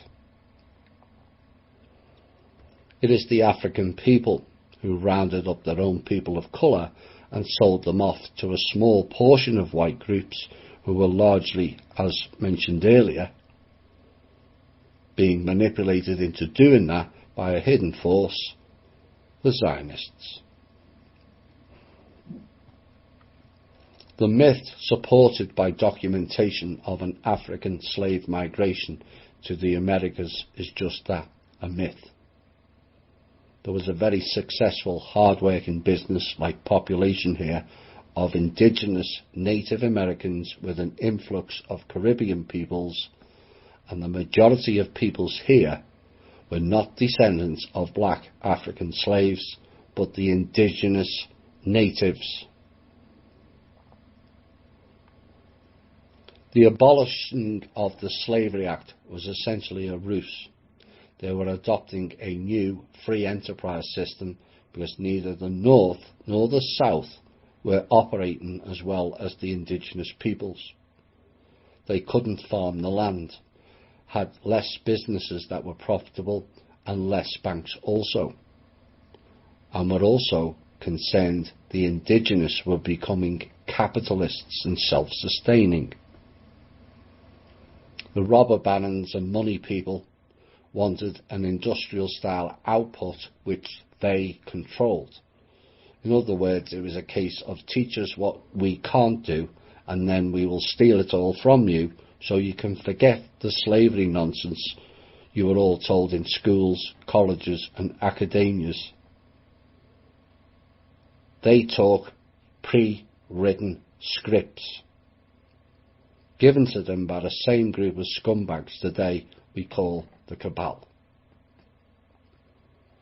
But there's another hidden element to this so-called white supremacy movement implemented by founding fathers, successive American presidents, the police, the judges and the KKK. All were affiliated by one group, the Freemasons, and in particular the Scottish Rite group. It is they that have subverted American history. They who raped and pillaged the indigenous black Indians. They who destroyed the prosperous businesses shared by many and corralled into the few. They who built the Egyptian-style obelisks. They who built Washington, D.C. into a pentagram shape. They who brought into New York Harbour the so-called Lady Liberty, which was built and sent by French Freemasons, and another trick played on the American people. It barely looks like a lady at all, and it has nothing to do with liberty for anyone of Turtle Island, as the Americas was once known. The Out of Africa theory was formulated in the 1920s again by a Jewish person aligned with Carnegie, Ford Institute and others in the Anthropological Society by the name of Melville Herkovitz. All evidence points to the fact that this was a deliberately created theory designed to deny the people of colour their inherent right to the land in America. I wonder how many people listening to this knew Malcolm X was not representing people of colour. Oops. But he was representing the group known as the Nation of Islam. Look it up yourself. Imagine him lasting in America nowadays with so much anti-Muslim rhetoric based solely on portal people fear programs.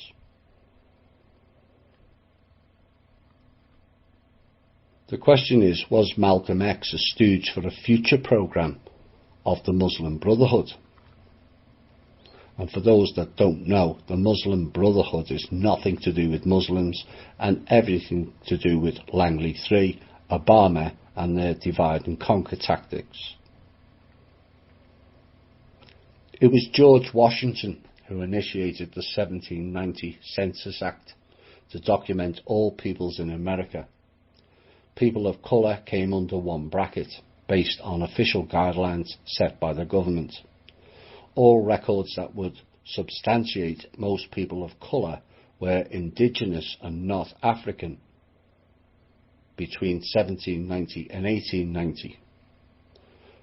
But all of those records were erased in January 1921. Just 5 months before the American Holocaust we mentioned at the top of this piece, in a fire. Funny that, isn't it? How so many fires globally burnt so much history. You see, false flags have gone on a long time. All of this was perpetuated by a guy named Francis Galton and his sidekick Charles Darwin. Both took part in the initial program called eugenics, natural selection, one group better than the other, and essentially the beginning of labelling, boxing people up, and what's now known by the term racial profiling. The classic divide and conquer tactic of the criminal elites. In 1924, Virginia's ruling elite enacted the Racial Integrity Act of 1924, stating the following: that all state officials backed by Walter Plecker, who was documented as writing to Walter Gross, the director of Germany's Bureau of Human Betterment and Eugenics Group, directed all state and local courthouse records to be destroyed and reclassify all people who were non-white to be labelled coloured. This was to hide who those people really are, or more pertinently, where they were from. The blacks would then be drafted to appear in the next war and shipped overseas to die. This reduces the possibility of that race remembering. A total of 1,057,000 blacks were sent to war on behalf of the United States.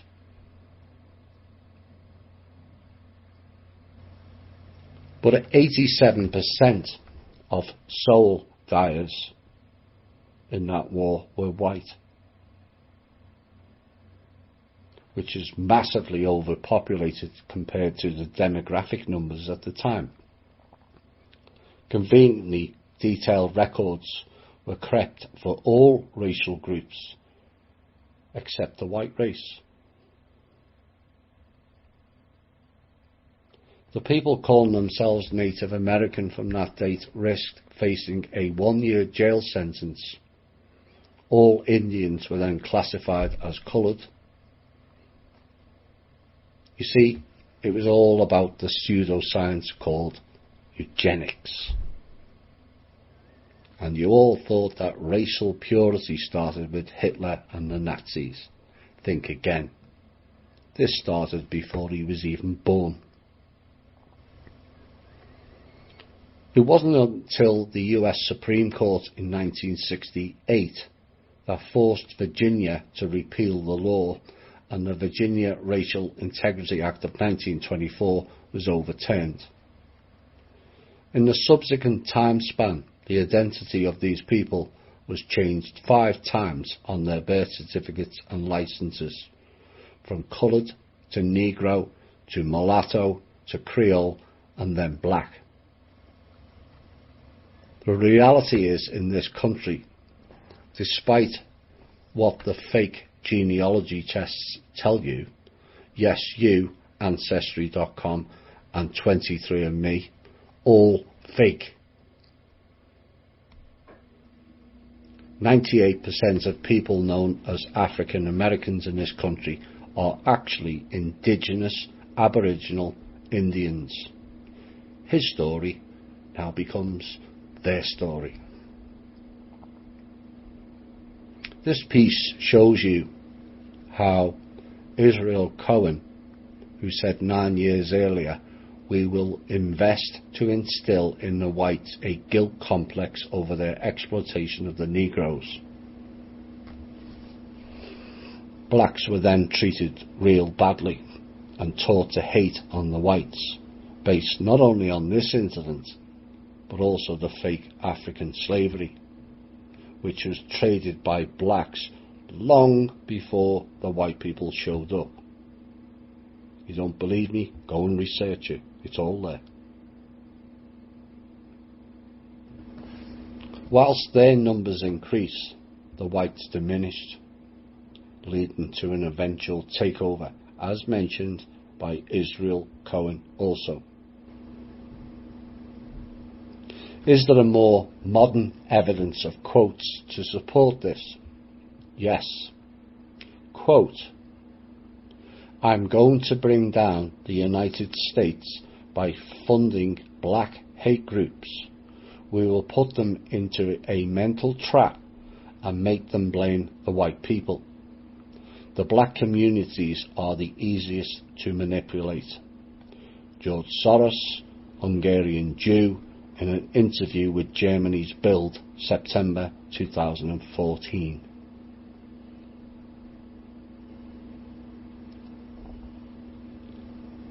So you can see every race and country has been used in this insidious game played by the dark forces. It is time all cultures realised they've been used as pawns in their game. Accept the truth and work with all other cultures. Stand up together and state, so we the people won't be fooled again. The next chapter, we're going back to Germany. See, Germans bombed our chippy. Was a common cry back in the UK and where I was born. But the takeover of Germany, like the takeover of America, was a long time back. The Ashkenazi Jews are a Jewish diaspora population who coalesced in the Holy Roman Empire around the end of the first millennium. And you all thought the Roman Church was Christian all along. Oh dear. The term Ashkenazi refers to Jewish settlers who established communities along the Rhine River in western Germany and northern France, dating to the Middle Ages. The traditional diaspora language of the Ashkenazi Jews is Yiddish, which is a Germanic language with elements of Hebrew and Aramaic. Developed after they had moved into Northern Europe, beginning with Germany, the various houses, and France, the Merovingian and the Franks in the Middle Ages.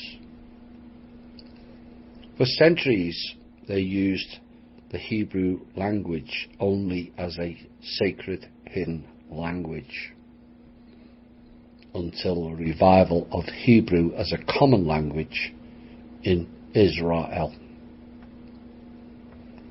These people built and forged the imperial power of Charlemagne, which reached its apex as the Holy Roman Empire and was also known as the First Reich of Germany.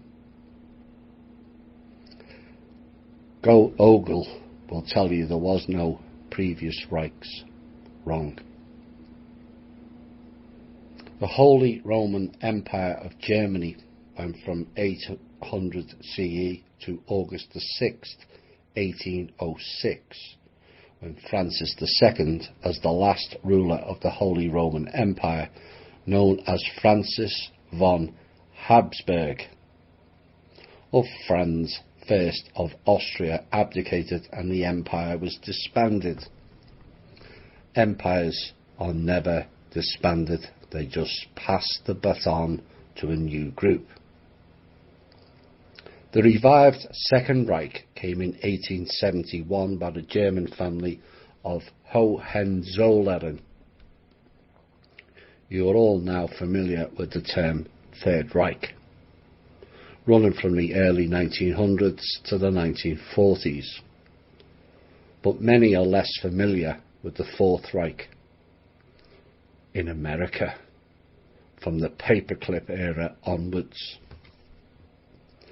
Reich essentially means Israelite Egyptian cult takeover. So are there examples in our past that connects the Egyptian cult, the Roman Catholic Church and the Germanics? Yes. The Order of Brothers of the German House of St. Mary in Jerusalem, known as the Teutonic Knights, who attacked the western flank of Russia, known back then as Prussia, straight after Genghis Khan, Cohen, attacked the eastern part of Russia. This was known as the Prussian Crusade in 1230, and they attacked again in the 1700s. Now essentially the region they were attacking was what was known as Prussia, was again all Aryan, and also the Teachers region. Let's look at who was the first king of Prussia and see if it all tallies. Frederick the Great, the first king of Prussia, practiced enlightened absolutism, which refers to the conduct and policies of European absolute monarchs during the 18th and 19th centuries. They who were influenced by the ideas of an enlightenment, espousing them to enhance their power. An enlightened despot is a non-democratic and non-authoritarian leader who exercises their political power for the benefit of the people, rather than exclusively for themselves or the elites. Enlightened despots distinguish themselves from ordinary despots by claiming to rule for their subjects' well-being. They focus on government priorities on healthcare, education, non-violent population control, and physical infrastructure. The leader may profess a commitment to peaceful relations and or allow some democratic decision-making, such as public referenda, but would not propose reforms that undermined their sovereignty or disrupted the social order. Some people have said that despotism is a legitimate mode of government in dealing with barbarians, provided the end be their improvement. Except he introduced a general civil code, abolished torture, and established the principle that the Crown would not interfere in matters of justice. He also promoted an advanced secondary education, the forerunner of today's German gymnasium grammar school system, which prepares only the brightest pupils for university studies. Now, on a side note, it was the same Jewish Germans who then subverted grammar schools. Grammar derives from grimoire, which is a spell-binding book, incantations, spells, and like legalese means mumbo-jumbo. In other words, babble. Babble is one thing, but spell magic is another, and they have wrapped us under their spell word magic for far too long. The Prussian education system was emulated in various countries, including the United States. So the world was taught to hate despots. They are mad, psychopathic rulers.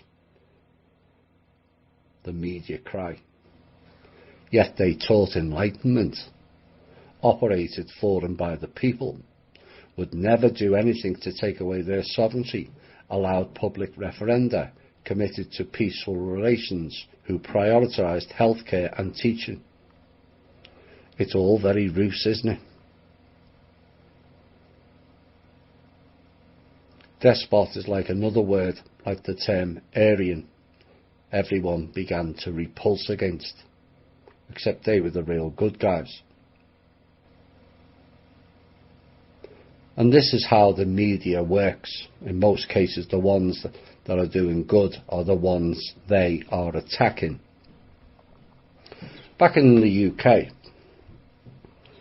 when I was there, we had the miners' strike in the 1980s.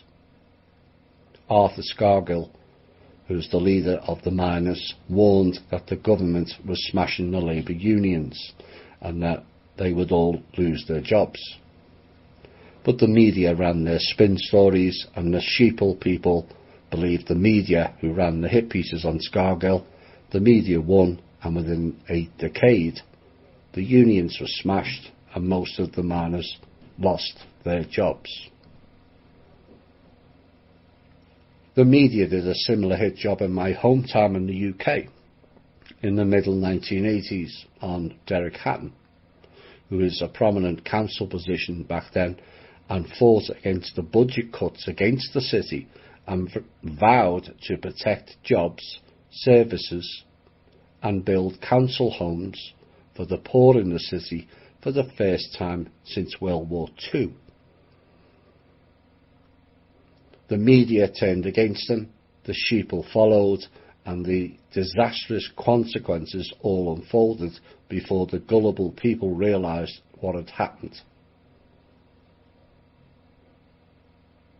In a very repressed financially city, Liverpool, there was 32,000 council workers when Derek Hatton was in. Within 5 years of him gone, it dropped to 7,000.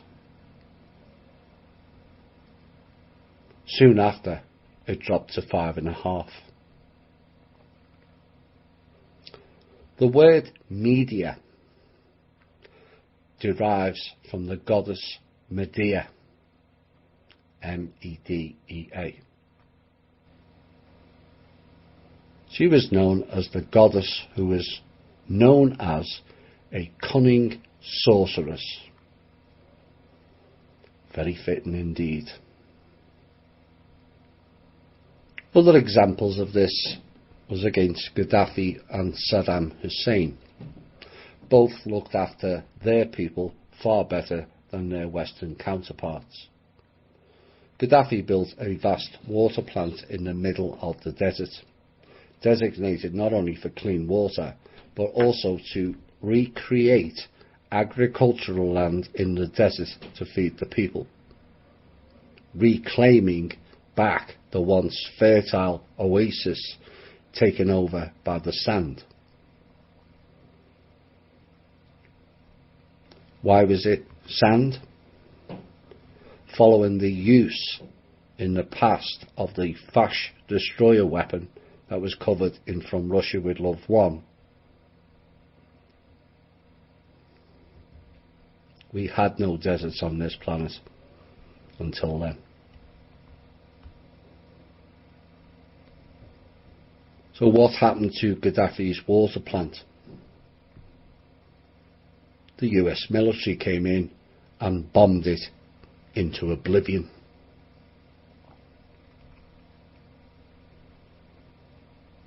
So who was it that destroyed Prussia? The Germanic Teutonic Knights out of Jerusalem.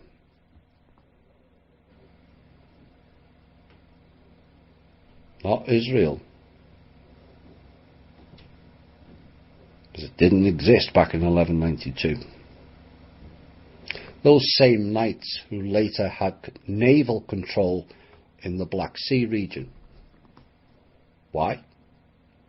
because that was the Caucasian region, resident region of the Slav, Aryan and the Rus. Now here's a twist for you. The Teutonic Knights that destroyed Prussia, most of which was Russia, and almost all Aryans from around the Black Sea. The Teutonic Knights continued as an organisation from the 1100s right up until 1938, until one man outlawed and abolished it. The name of that person? Adolf Hitler.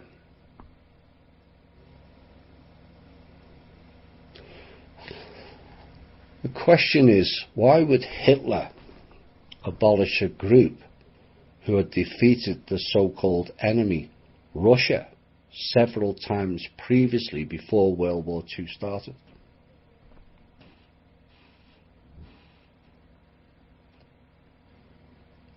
Why was the Teutonic Order restarted upon the fake death reported of Hitler in 1945?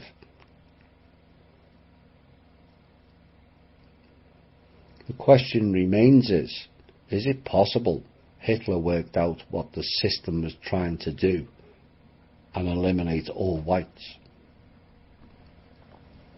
Again, you decide. This is what we do know about Hitler before the war started. He was throwing out the Jewish bankers that destroyed Germany. There was mass unemployment there. The German mark went from 4 to 1 British pound to 20,000 to 1 British pound. And he blamed the bankers' policies. Who controlled the banks in Germany? The Rothschilds, the head of the House of Israel, and also the bearer of Solomon's ring.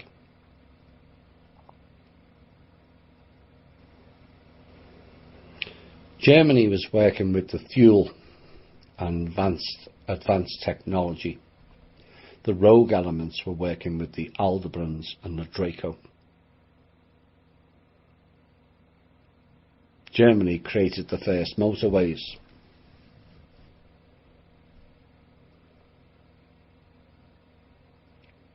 Proper roads designed for cars, goods and military transport, replacing tarmacked or cobblestone horse and cart tracks that was still in many parts of Europe at the time, in fact still is. Is it possible there were two plans and two operations going side by side, and that Hitler spotted the real plot was against Germany and Russia by these same banker merchants, as was done previously in the 1800s?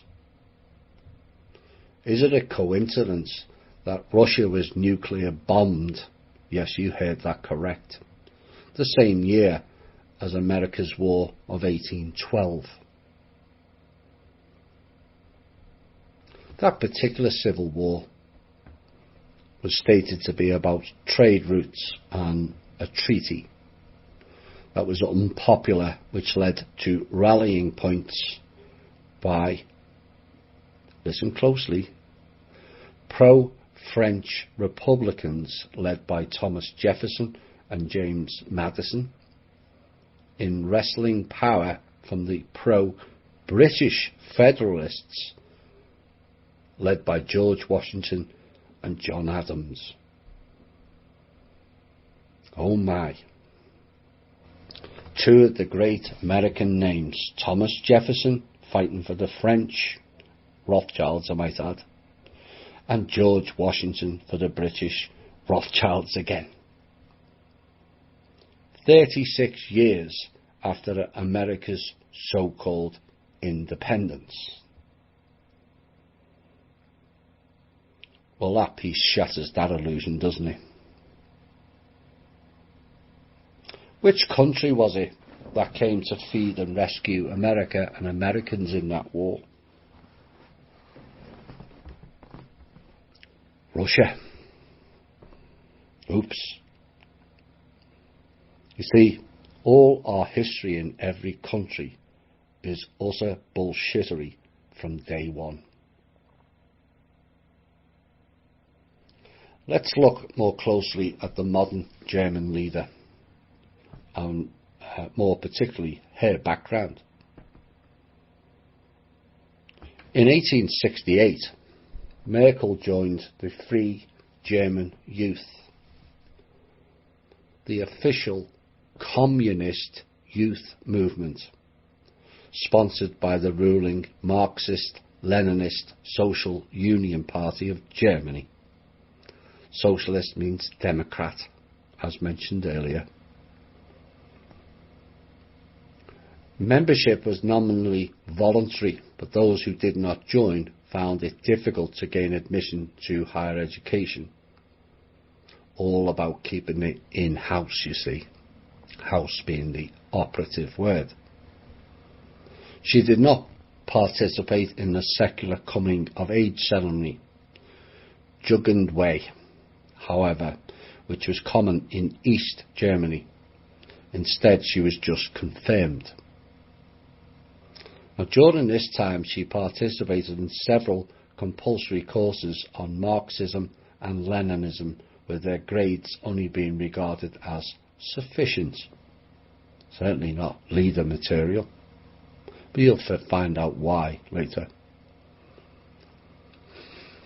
Later at the Academy of Sciences, she became a member of its FDJ Secretariat, and according to her former colleagues, she openly propagated Marxism as the Secretary for Agitation and Propaganda. Pro-pagan da. However, Merkel has denied this claim and stated that she was Secretary for Culture. You're not cultured. Which involved activities like obtaining theatre tickets and organising talks by visiting Soviet authors, inviting those nasty Russians into Germany. Oh my. She stated, "I can only rely on my memory. If something turns out to be different, I can live with that." It's not fully convincing, is it, Mrs. Merkel? Or Ms. Hitler? At school, she learned to speak Russian fluently and was awarded prizes for her proficiency in Russian and mathematics. Merkel was educated at the Karl Marx University in Leipzig.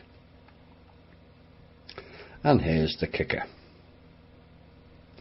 Merkel was also, in my opinion, bizarrely awarded a medal by Israel, of all countries. She is the recipient of the President's Medal of Israel.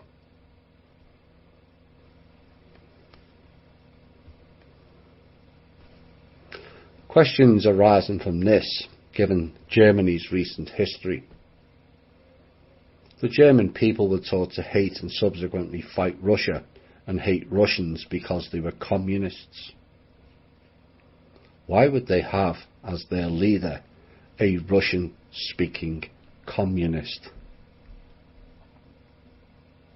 Why would Israel, who has spent the last 70 years hating on Germans, rubbing in the term Holocaust at every opportunity from 1957 onwards, then give a presidential medal to a German leader?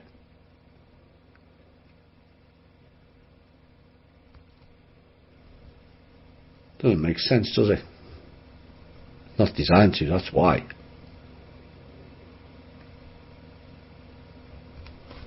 Of course, communism has now been proven in these shows to not originate from Russia or the Russian people, but these Israelites, the cult of Ra. The answer is these people involved are not German or Jewish per se, but part of the same global cult designated to take over the world with their one world government. Hello darkness, my old friend.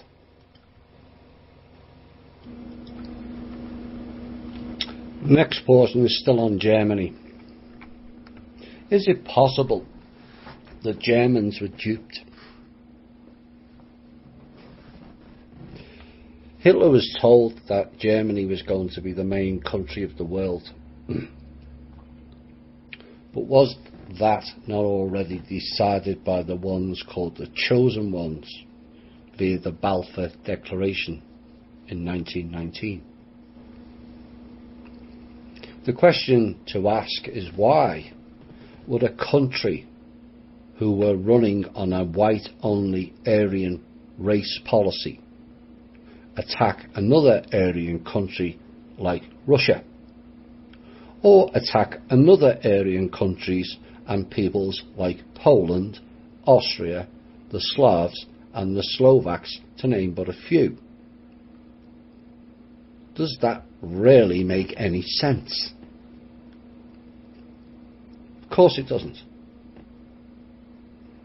That means there is a hidden agenda program running behind it.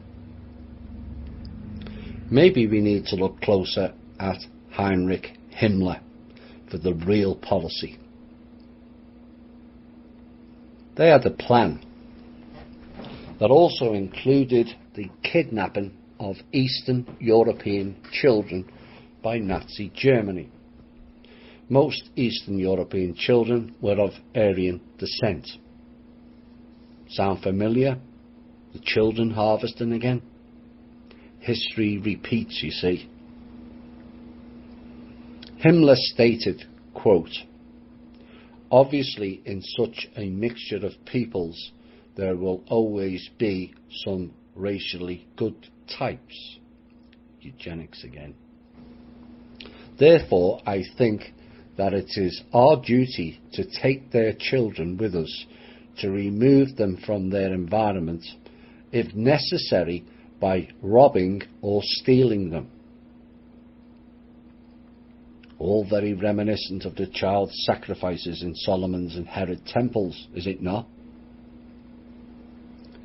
He went on, "Either we win over any good blood that we can use for ourselves and give it a place in our people, or we destroy that blood." It's the eugenics program again.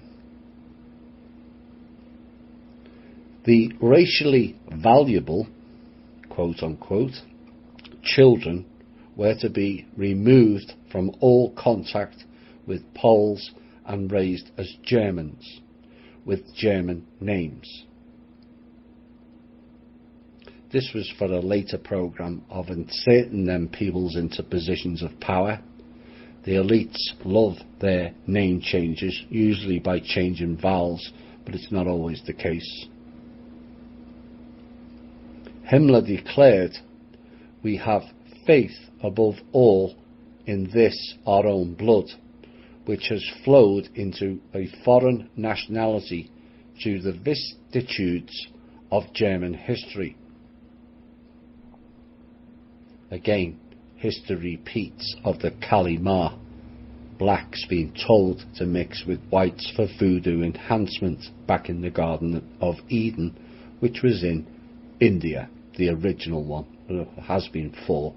It was covered in the previous 1, 2 or 3. 1 and 2, I think. He went on, "We are convinced that our own philosophy and ideals will reverberate into the spirit of these children who racially belong to us." The children were to be adopted by German families.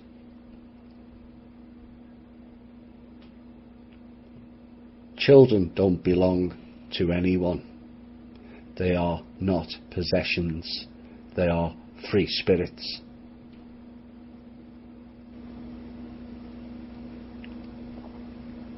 The children who passed the muster at first were later rejected, were taken to Kinder KZ in Lodz ghetto, where most of them eventually died. Ironic, is it not, that this piece of history is buried from World War II, and yet the 6 million reference still prevails to this day. By January 1943, Himmler reported that 629,000 ethnic Germans had been resettled, i.e. stolen. However, most resettled Germans did not live in the envisioned small farms, but in temporary camps or quarters in towns. 500,000 residents of the annexed Polish territories, as well as from Slovenia, Alsace, Lorraine, and Luxembourg, were deported to the general government or sent to Germany as slave labour. Luxembourg, funny enough, was owned by Anna von Wright's family line, the Habsburgs, from 1477. So why would they remove and delete their own so-called people? Could Hitler have possibly been duped into a program he was unaware of by Himmler and his SS crew, who appeared to have been isolated from Hitler? And is there evidence to support this? Maybe the next piece will define that. Himmler had a lifelong interest in occultism, interpreting Germanic neo-pagan, which is why they coined the term propaganda, pro-pagan Dar. Dar means skin. Pro-pagan skin. And Volkisch beliefs to promote the racial policy of Nazi Germany and incorporating esoteric symbolism and rituals into the SS, like the swastika. That's not a Nazi symbol. Volkisch means nationalist, as in National Zionist. N-A-Z-I, as in Nazi. So it's not German or Germany. It's a program proliferated through every country. First two letters of national, first two letters of Zionist. N-A-Z-I, Nazi. So you think Zionists is just Jewish? No, they've used all countries. Himmler,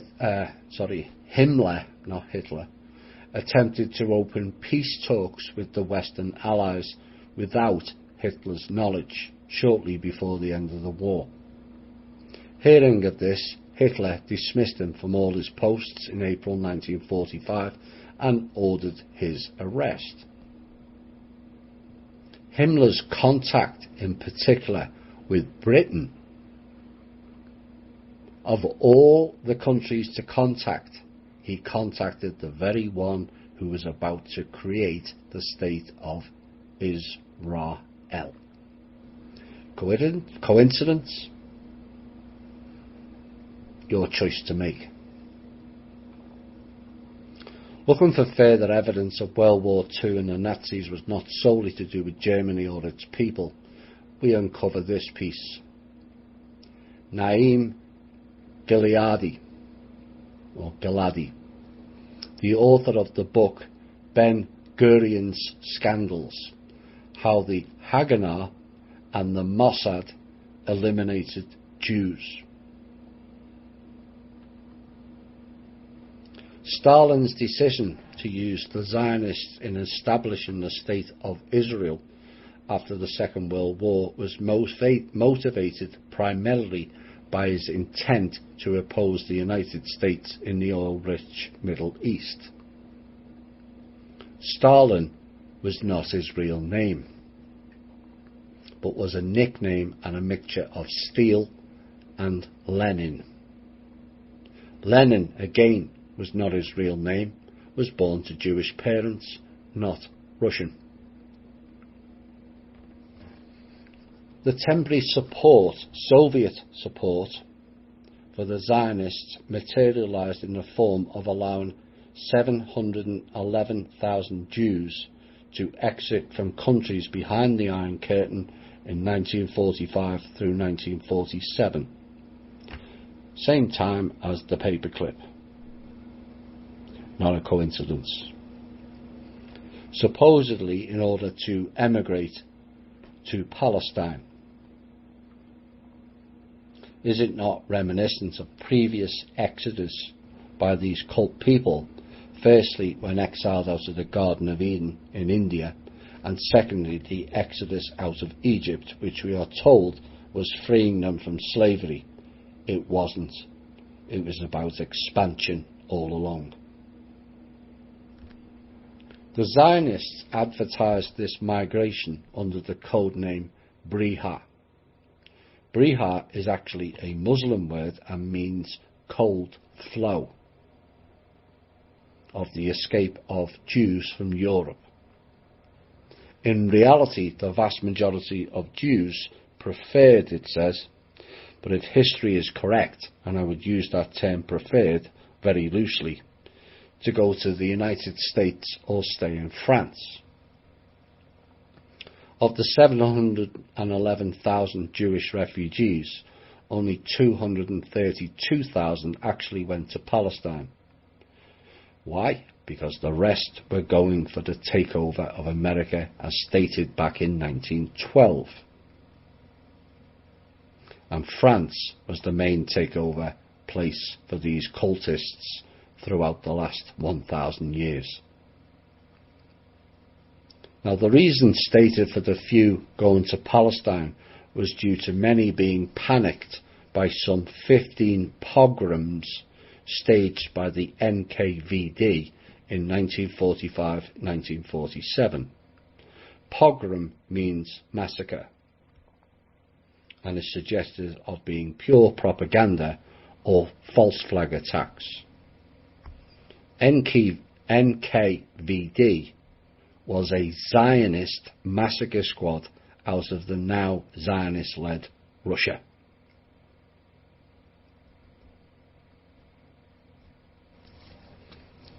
This is another example of what Henry Ford stated earlier. When the powerful Jew is at last traced and his hand revealed, then comes the ready cry of persecution, and it echoes through the world's press. Except they use that on their own so-called people, their own people.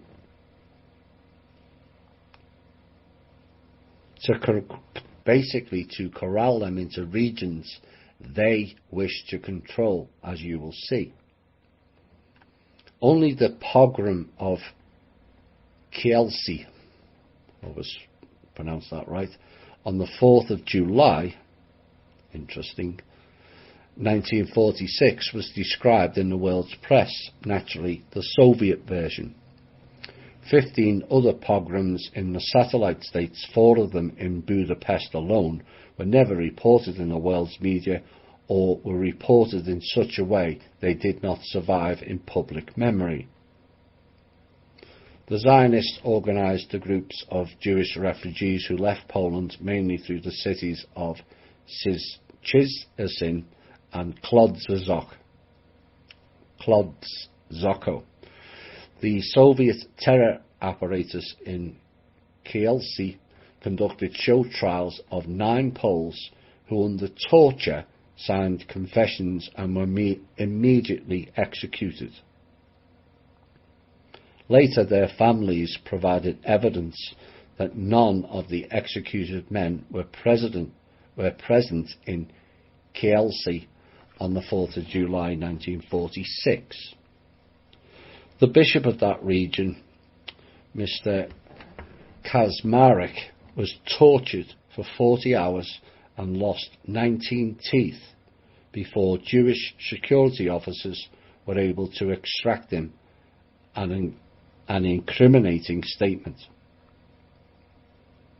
They acted under the supervision of Colonel Joseph Rosansky Goldberg, Director of the Ministry of National Security, MBP, who wrote a threatening note to Bishop Kazmarek: "I have smashed the faces of lawyers, and I warn you, Bishop, not to ever seek legal help." The Soviet Jewish terror apparatus organised the departure for Palestine of Jewish war veterans and provided them with weapons manufactured in Czechoslovakia. In March 1947, the Soviet Union, represented by Andrei Gromyko, was the first member state of the United Nations to demand the partition of Palestine and creation thereof the State of Israel as a new member of the UN. Don't think America was taken over by then. Mr. Gromyko began his work at the Soviet Embassy in Washington, D.C., one of the Soviet Union's most important diplomatic posts. In 1943, at the age of just 34, he was made Soviet ambassador to the United States. The American takeover by then had begun. The UN authorised the partition of Palestine in November 1947, and on May the 14th, 1948, the state of ISIS-Rael was founded. In exchange for helping to bring the United States into the First World War, the British proclaimed Palestine as a Jewish homeland. This was done in a letter on November the 2nd, 1917, written by the Foreign Secretary Arthur Balfour to the chief Zionist in Great Britain, Walter Rothschilds. So when you consider who really took over Russia during the so-called Bolshevik Revolution, that had nothing to do with Russians and everything to do with a Zionist political ideology, zero to do with the Jews or their religion, even though the latter is fairly insidious to humanity, you begin to see the picture. What his story won't tell you is Hitler twice arranged for the safe transportation of the Jewish people. Remember, his mother was a Jew. Once in a meeting with Winston Churchill and Menachem Begin to move them all to Palestine, which is a British colony country. Menachem Begin refused.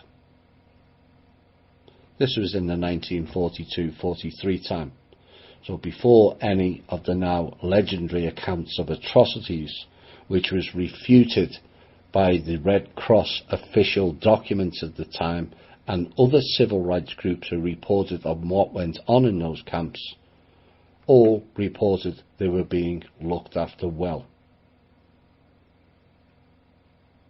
But there was also a second attempt to release the Jewish people from the camps. A 50 cents per head deal to return all of them to wherever required was made to the Rothschilds, which they also refused to undertake. And again, you see the picture here when you have an open mind. Two attempts to remove and save the Jewish people from the so-called death camps, and both were refused by the so-called people of their own ilk.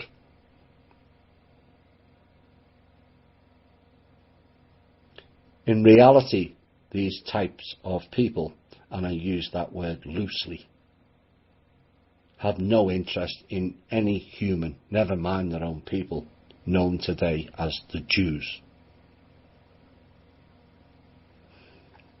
The question is, why did the world's media from 1880 to early 1940s mention the term 6 million Jews on 138 separate occasions on their publications? Why that figure?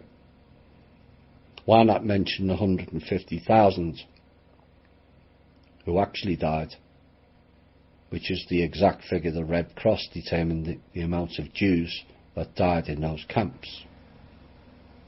Why has the Holocaust plaque been reduced several times from the official figure of 6 million, and if memory serves me correctly, it's now down to less than 2 million now?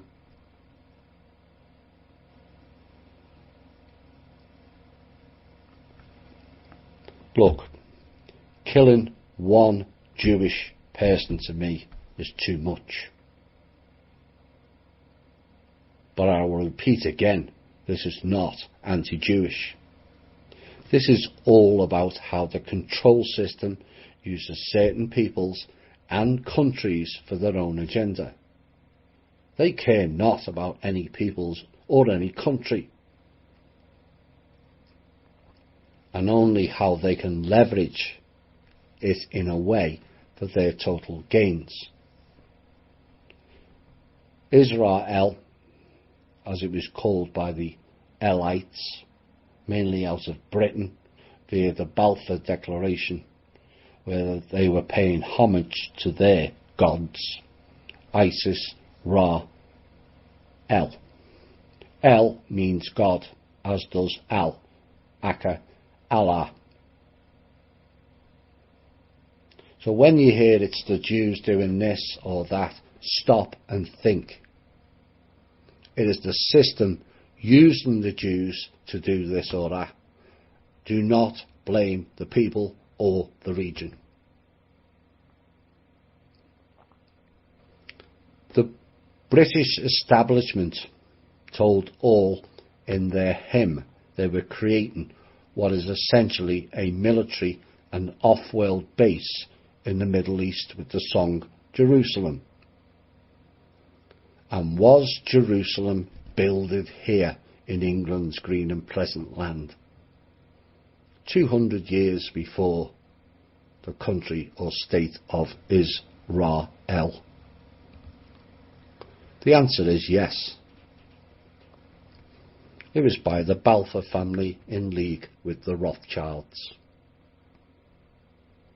The current Jerusalem is the third of that name. The original was Jerusalem and was in Russia, founded by the Urs, like the Ural Mountains and several other names beginning with The second Jerusalem was created by Constantine, who was a Brit, and was more commonly known as Constantinople. So you see, Jerusalem is not a fixed place, but it's transient. So don't blame the Jews for all the ills in the world. These issues were created for them in a massive finger-pointing blame game. But the Jewish people really need to ditch the Talmud book altogether, as it's beyond disgusting the narrative out of that book. That book was not created by Jews, but given to them to follow their Anunnaki overlords like Abraham, Enoch, Moses and Noah. And it's time the Jewish people started to see through the illusion and realise they've been played badly. This will be the final piece of part 4. Maybe this final piece will make things clearer for the Jewish people. And I'll tell you what did originate out of Africa, and in particular Egypt. Not once, but twice. The bubonic plague, known as the Black Death, that killed an estimated 25 million people in Europe in the 1300s. 25 million at the time was 1/4 of the world's known population then. During excavations around Tutankhamun and Akhenaten, archaeologists found cat fleas and also rat fleas, and wondered whether this was the origin of the plague in the 1300s. They went in search of other clues and found them on the Nile River, dating back 16 to 17,000 years ago. 16,500 years ago, what happened? Oops. A papyrus dated 1500 BC also explained the same symptoms of plague then, which ties into the migration of the Egyptian cult people. The origin of that plague, the original one, India, and a black rat endemic to that country. What are the chances of a major world event in the past coming out of the two countries mentioned in this series happening twice? India and Egypt.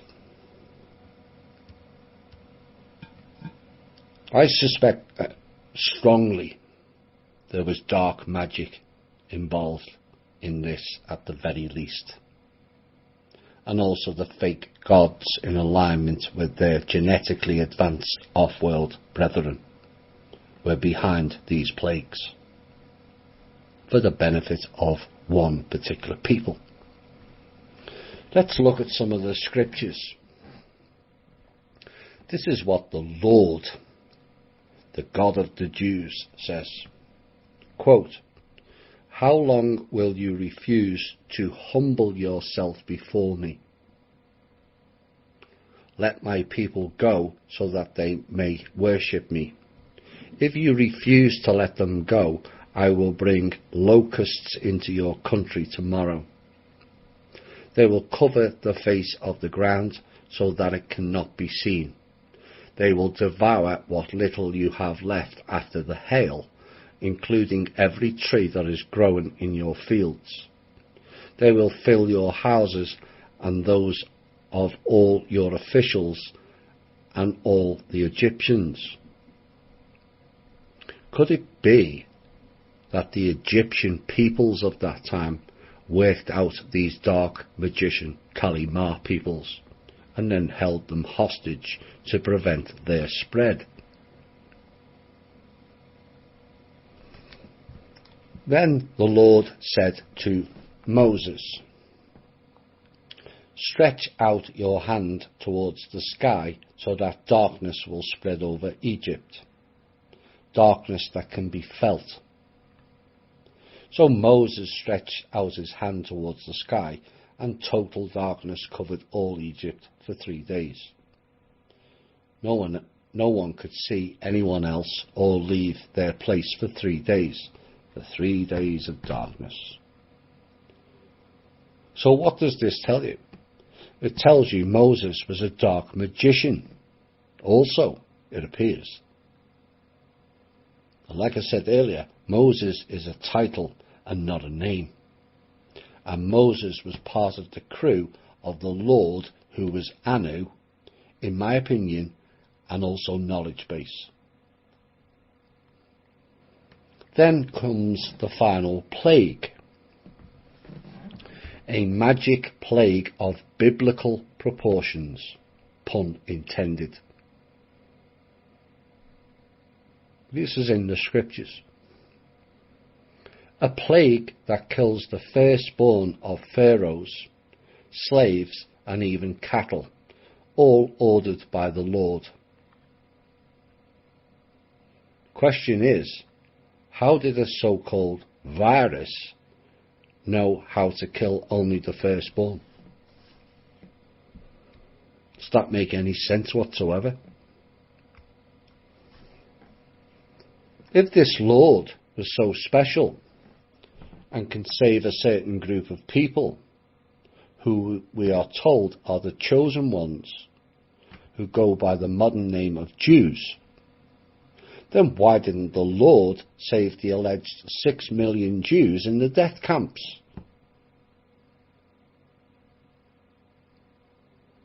Because they, the Jews, are not the same people, is why.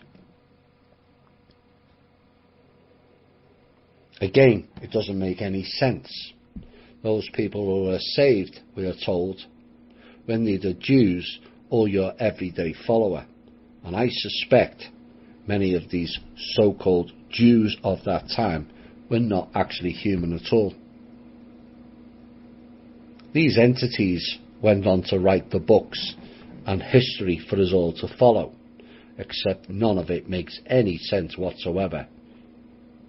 From the books, the Lord and Moses can make bad things happen. Yet neither, it appears, can make good things happen. Do people not ask why that is?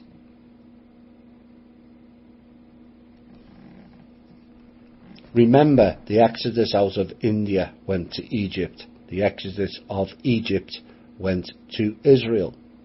Or so we were told. Except they never. They went to Jordan. Not modern-day Israel.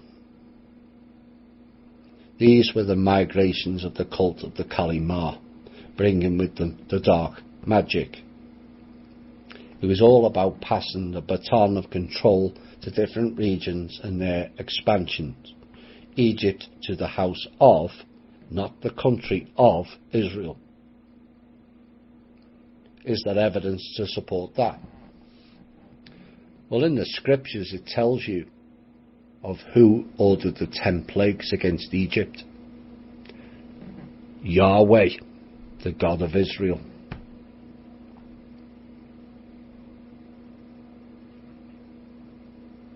Is the modern day named country, Jordan, a clue to who these people represented? Jor, J-O-R, is the Egyptian name for Horus. Dan, of course, is known as the tribe of Dan. What is the capital of Jordan? Ammon. Ammon-Ra.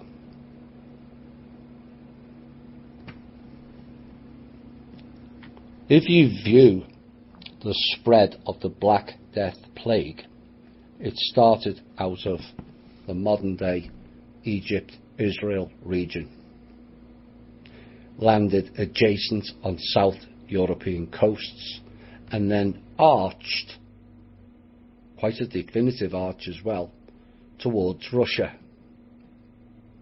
taking in all of the Western Aryan countries bordering Russia, and then spread further west towards the UK. Then you had the curious case of the plague doctors with spindly hands and wore a bird-like mask with a full beak, said to be for protection, except it had holes in. I suspect that this was off-world interference and possibly the Anunnaki linked with the Pleiadian Nibiruan avian group. Yes, you heard that right. Pleiadian Nibiruan group, avian, who were involved in that. And no, they are not blue avians. No such group exists. There is no evidence of any rat or fleas being involved in this plague, or any evidence of it being along the trade routes as described by so-called historians. But in the records of peoples of the time, blamed one group, as this passage says, quote, "In German-speaking lands, France along the Rhine, and parts of Spain, municipal governments, castellans, bishops, and the Holy Roman Emperor accused Jews of spreading the Black Death by poisoning foodstuffs and water sources, and massacred entire communities of men, women, and babies for their supposed crimes." Unquote. Question remains from these plagues is, why is there no reference to any kings, queens, nobility, popes, bishops, lords, or house bloodline families dying from this plague in this period?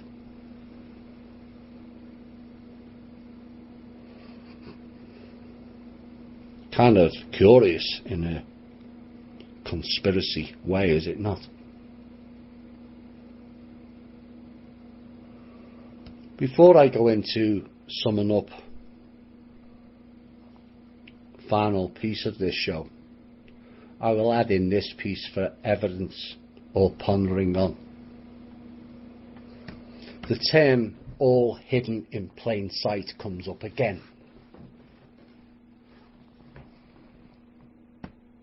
After the Zionists tortured and killed and stripped Russia of 70 to 90 million people in 1919, they changed the name to the USSR in 1922.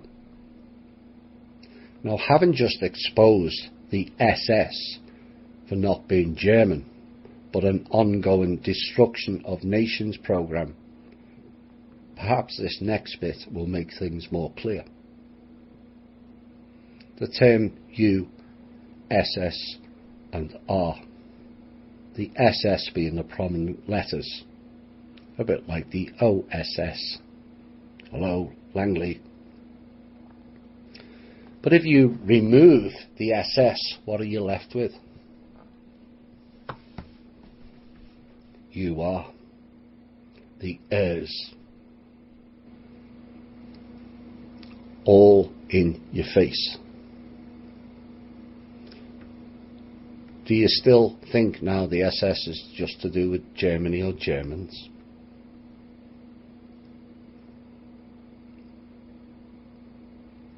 This completes part 4 of my Russia with Love series. Part 5 is in the making.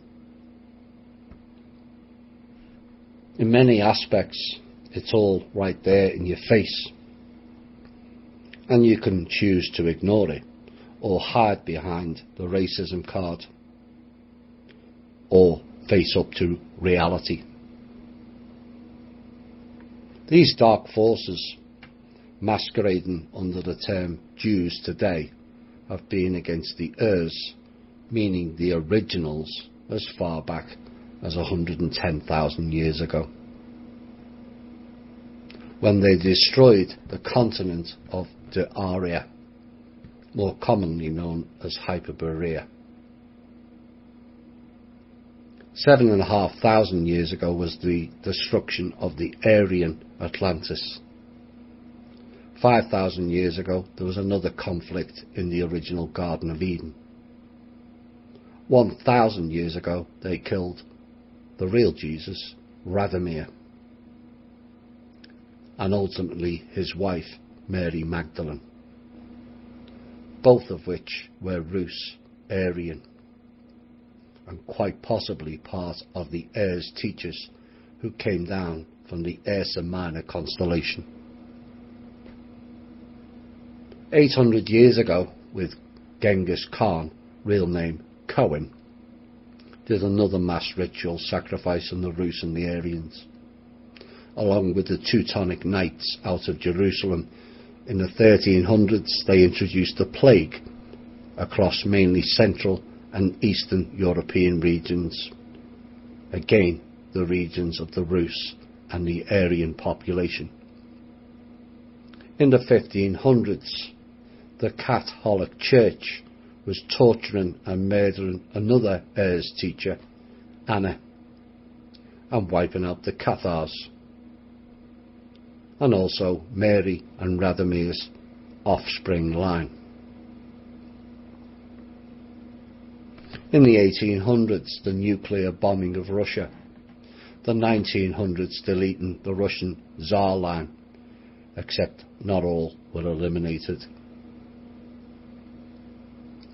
The 1900s brought the loss of 70 to 90 million Rus and created communism that has got nothing to do with Russia and everything to do with these people masquerading as Jews, as stated by the Israel-Cohen piece earlier.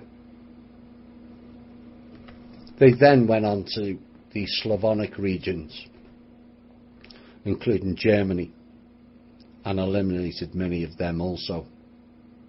Played the Aryan race card that all whites are only supremacists, when if you go back 5,000 years ago, they, the Rus, Aryans, all white, came in peace to teach, not to destroy or eliminate.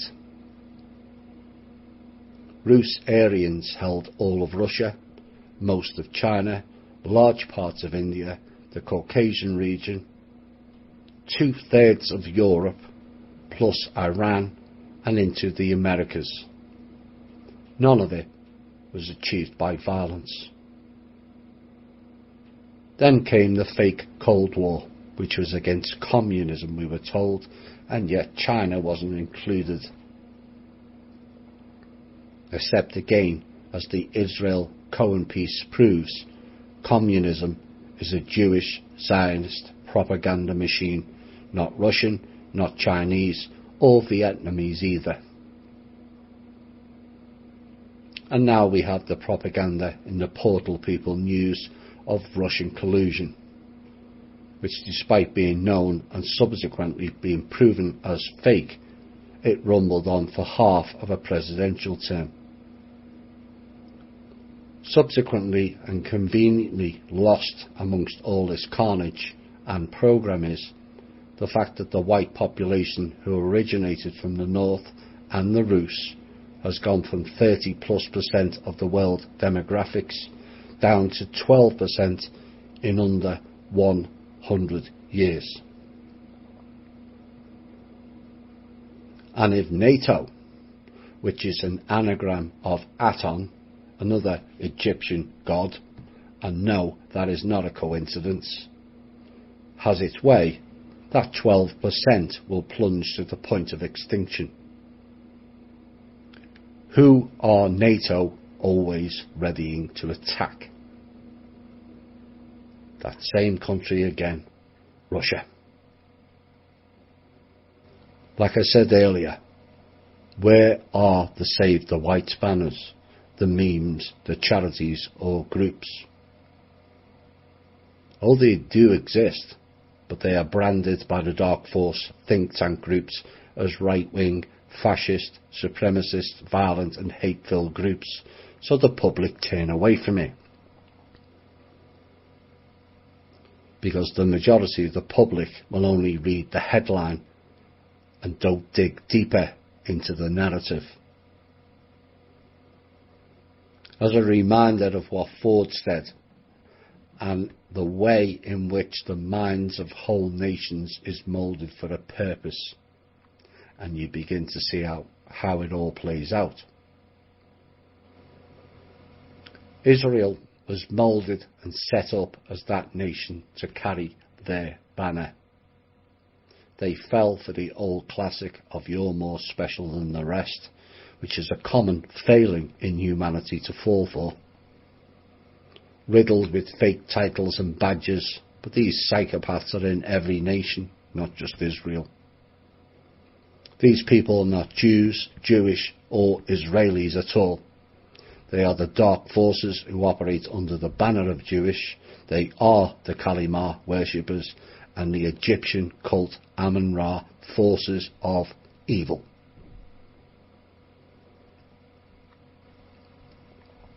Hiding in churches, fraternities, brotherhoods, Freemasons and other secret societies who are desecrating the whole of humanity with their satanic propensity to dabble in the dark arts, produce mass genocide, ritual sacrifice and the most heinous levels of crime ever witnessed. But a final reminder, if you're all hating on Jews for this, if you are, your thinking is at portal people level. In other words, beyond stupid. Find out the real truth behind it. And the vast majority of peoples known as the Jews have been lied to, played for fools, and used as pawns in the worst game this planet has ever witnessed.